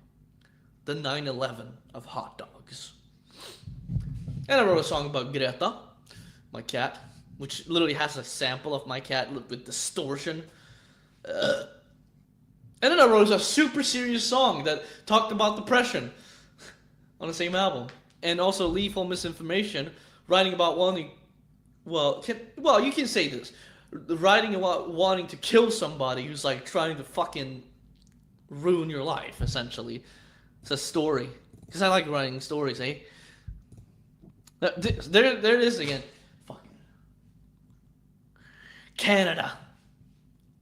So what next thing you know, I'm gonna be singing, "Oh Canada." I don't know the lyrics to this one, or even a fucking melody past that one, honestly. Did I write anything other? Cold Smoke Death Wish is kind of not serious. It's semi-serious. It's like that one. Cold Smoke Death Wish is like a answer to like the whole like green environmental policing, fucking just caring so much about the environment they forget to care about themselves. It's kind of like the opposition. It's like, I want the world to be encased in coal smoke so that we all breathe it in and die slowly but surely. It's like a dark and morbid topic, but it's like not even like a serious song really in that sense. Album before, the Satanic Party Assassinators. I think the most serious one is none of them. I mean, the one who lost his loved ones is like sort of like a serious topic, but it doesn't really go into anything specific that's like morbid or dark. It's just kind of like a guy who's like, it literally has that happy ending. It's like a guy who thinks about like losing someone, but he literally gets them back at the end. It has a good ending, and I'm talking about my own lyrics here. And then you have the most serious one is probably Killing the Immortal, which is essentially like a play that like being immortal would suck if like you could detach your limbs, you know? And I essentially wrote a very morbid, descriptive song in the lyrics about like someone who is immortal gets like cut up in several ways and sewn together again, because they are immortal, they won't die, but it doesn't mean the limbs can't fall off, and that is probably it's not as dark as the lyrics to Forbidden Mind. I might end the stream with reading that. None of these are fucking serious. I mean, God, fucking shit. Satan's Resurrection is like so stereotypically black metal. It's fucking funny. With the higher I scroll, the less serious we get. Where's the more serious though? The Vacuum Blast Beat. Honestly, I should be playing that one more often on stream. That's a banger. The Vacuum Blast Beat. Vacuum cleaners are cool. Michibiku, the entire album is pretty much serious, so can't really put anything. I can't really explain anything though, because everything is like story related, and everything that isn't is like complicated. Misanthropic Heresy is just words. Then we have Tales of Sick Mind, fucking J-Dog, Gore Grind, The Ninth Circle of Hellish Christmas, Silly Billy, Devoted Alcoholic. That one's just really good. The funny thing here, I wrote a song, it's called Murders in the Mosque, and I released it around the same time where certain world events happen. But let's just say the Grind didn't know about certain world events that happened at that time, and only realized that after, because someone made a comment saying something about it, and he didn't realize what the comment meant. And then later, in the future, he goes back to this song, and he's like, reading this comment again, it's like, oh, I really did release that at that time. The Murders in the Mosque song. Oh, shit. That's pretty cool now, isn't it? So, then we got It Hurts When I Wipe. That's, funnily enough, based on a true story. That's what it's based on, like, hemorrhoids, honestly. And then you got Chocolate Milk Volcano, which is another way of saying when I drink chocolate milk, there's a volcano in the toilet. Diarrhea, essentially. The song could be called Diarrhea. Being Sick is Gay sounds pretty relatable, but this song is also based on a true story. And it's obviously based on the fact that I was sick, and then I recorded the song, I wrote it, stuff like that. And being sick is gay.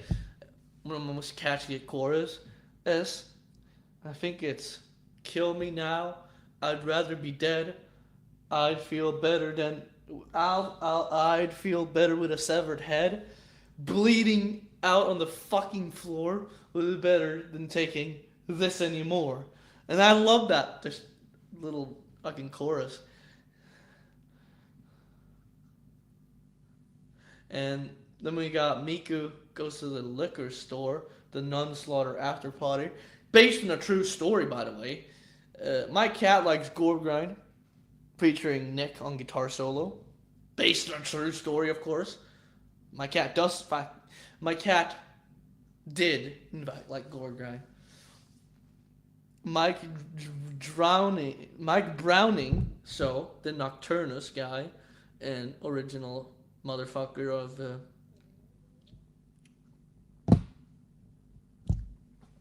original vocalist and drummer in, well, not original, but like he did the Abominations in Morbid Angel. Mike Browning gets drunk and writes a masterpiece. True story, by the way. Anti-vegan euphemism. It tells you everything in the title, what it's about, but it doesn't tell you that it's written about. Guess what I'm gonna say? True story. Fun fact. So it's actually written about the fact that someone was upset that their cat, okay, following? They were upset that their cat wasn't vegan. So, because their cat wasn't vegan, they were going to have to go and put the cat down. Euthanize it. Hence, anti-vegan euphemism becomes a song. And this is my fucking most slammy fucking song. But I fucking love it.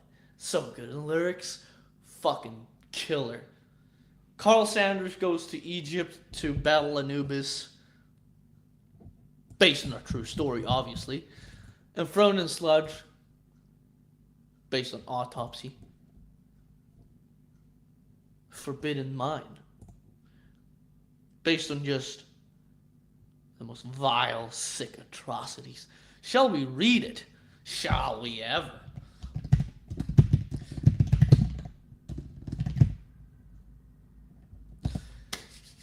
My mind, my soul, spiral out of control.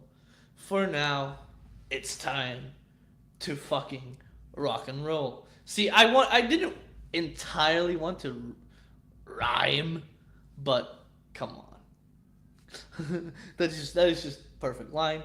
But it does get vile pretty quick. Your eyes into the back of your skull. This is to, well, we'll see. As I develop insanity, a predator on the loose. So, essentially, this guy is becoming really, he's losing his fucking mind, essentially. He's gonna do some bad things. You see my sin against your God. You cry, you faint, you weak, you fool. See, my lyrics here were very poetic, actually. You hide your children in hope for peace. Your mind mistaken, your death is soon. I like the way I fucking approach that. It's just poetic. It's poetry. But here's where it takes a turn.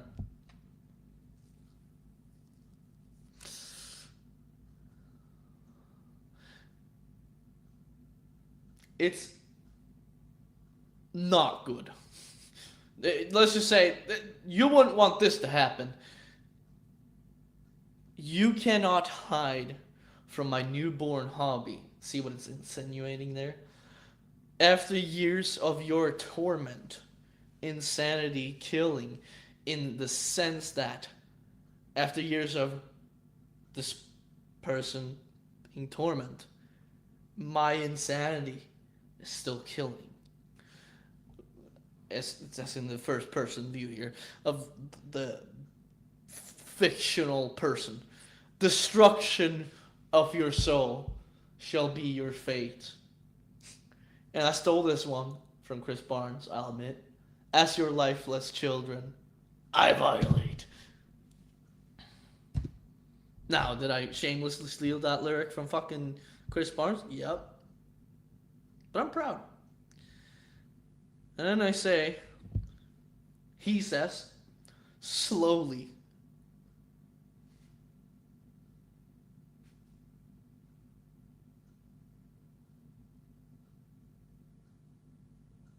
I cut them up. That was pretty slow, right? The delivery. Screaming for salvation. So essentially, screaming for this to end, right? You cannot stop this ritual. It's like, this guy has gone insane to a point where, to him, doing this to our children is a ritual for this sick individual. The cast incantations. This one's gonna. The cast incantations only violate your child more. That is the line that really, I mean, honestly, because even though the next one is for in its afterlife, raped by demons, the implication of the whole the cast incantations violating. Oh my God, that's good. And then we actually get a little bit of a look into his brain as to why he got insane. No more of your shit thrown in my face. Your clueless ways of Christ only led you to this point. Questioning how one could be this sick in the head. You've only seen the surface of my forbidden mind. And I think what he is saying here is that he was driven to... Well, I don't think, I know because I fucking wrote the fucking song. He is saying here that he was driven to insanity and into doing this horrible violating, these horrible violating acts. Not one act, there's multiple going on. Because he had been, it says no more of your shit. So he had essentially shit thrown in his face, not literal poop, but shit thrown in his face, essentially being ridiculed by Christians, and it drove him insane eventually, apparently. So this person must have been around or been forced to be around the Christians. And the judgment and all this, you're going to hell thing, they were already unstable individual to begin with. But then this drove them over the edge. And then we got, after all the torment, thrown into the fire along with your children. So all of this, after all of that, just torture towards them. They're still alive. Their children aren't. They are thrown into a fire along with their dead children that have been violated. And now, excruciating pain fills your body, which is pretty understandable. It's pretty self-explanatory. It would probably not be too pleasant, burning alive as your cremation has begun. As, a cremation. So they're being cooked alive in a fire, and then it repeats Forbidden Mind twice in dual vocals, and then they just the first verse again with the my mind, my soul is parallel control. For now it's time to fucking rock and roll. Your eyes into the back of your skull as I develop insanity, a predator on the loose. Repeating because it's a continuous act. And then it goes, my sin is done, my mission complete. All of your life sucked out in desolation. Oh, I love that. All of your life sucked out in desolation. That's just such a good line. Even if it, if someone would say like, "Oh, that doesn't really make sense." Yeah, fuck it. Sounds fucking cool. Abandoned in your body to rot away. You could have never predicted this forbidden mind. So it goes back to mentioning that this wasn't something that they could have imagined. The very unfortunate victim here. And he says here that now his mission is complete after their life are completely sucked and they're just left to rot. And then it ends with, enlightened by my sickness. Enlightened by my sickness. I finally feel complete. So the insanity and sickness of this man, he feels enlightened by what he's done. And now it's time to rest, encased for eternity. So I take my final farewell to this world of shit as I step into the frozen casket to seal my forbidden mind.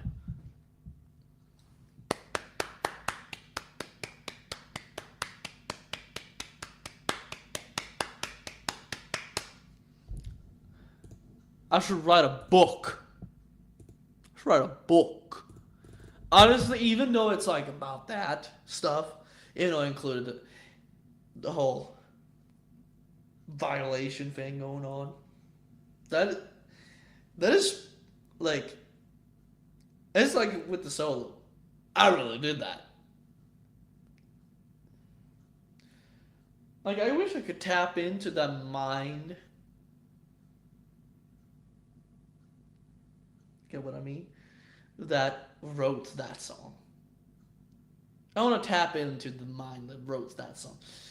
But it says I have 2 viewers, so someone listened to this.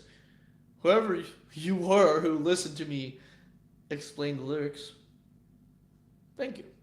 I'm probably going to do it again because I loved reading those. It's a good reminder into like how sometimes I come up with something that like can blow my mind in the future. It's not the same thing with like necropedophile, where it's just straight up like, oh yeah, I'm fucking a dead kid. That's essentially necropedophile. This one is more like literature. This one's more poetic. Like I said, poetic. It's more thought out, and I'm not dogging on Chris Barnes. It's literally like the inspiration for the song, like why I chose the topic. And well, the thing is, although technically what I said, implications of it is it would probably be a much worse experience, the one I wrote. But the whole way the lyrics are typed out, it doesn't disgust a reader the same way like a pedophile does, of course. Because it's so direct. It's so direct and to the point and so blunt. It's like a rusty old knife being shoved into your fucking chest, right? Meanwhile, Forbidden Mind's more like a nice, super high quality knife, carefully slicing open your body and carefully cutting out your organs to preserve and probably sell to the black market. It's vile, but more professionally vile. And that is why I'm called Suicide Grind. Later.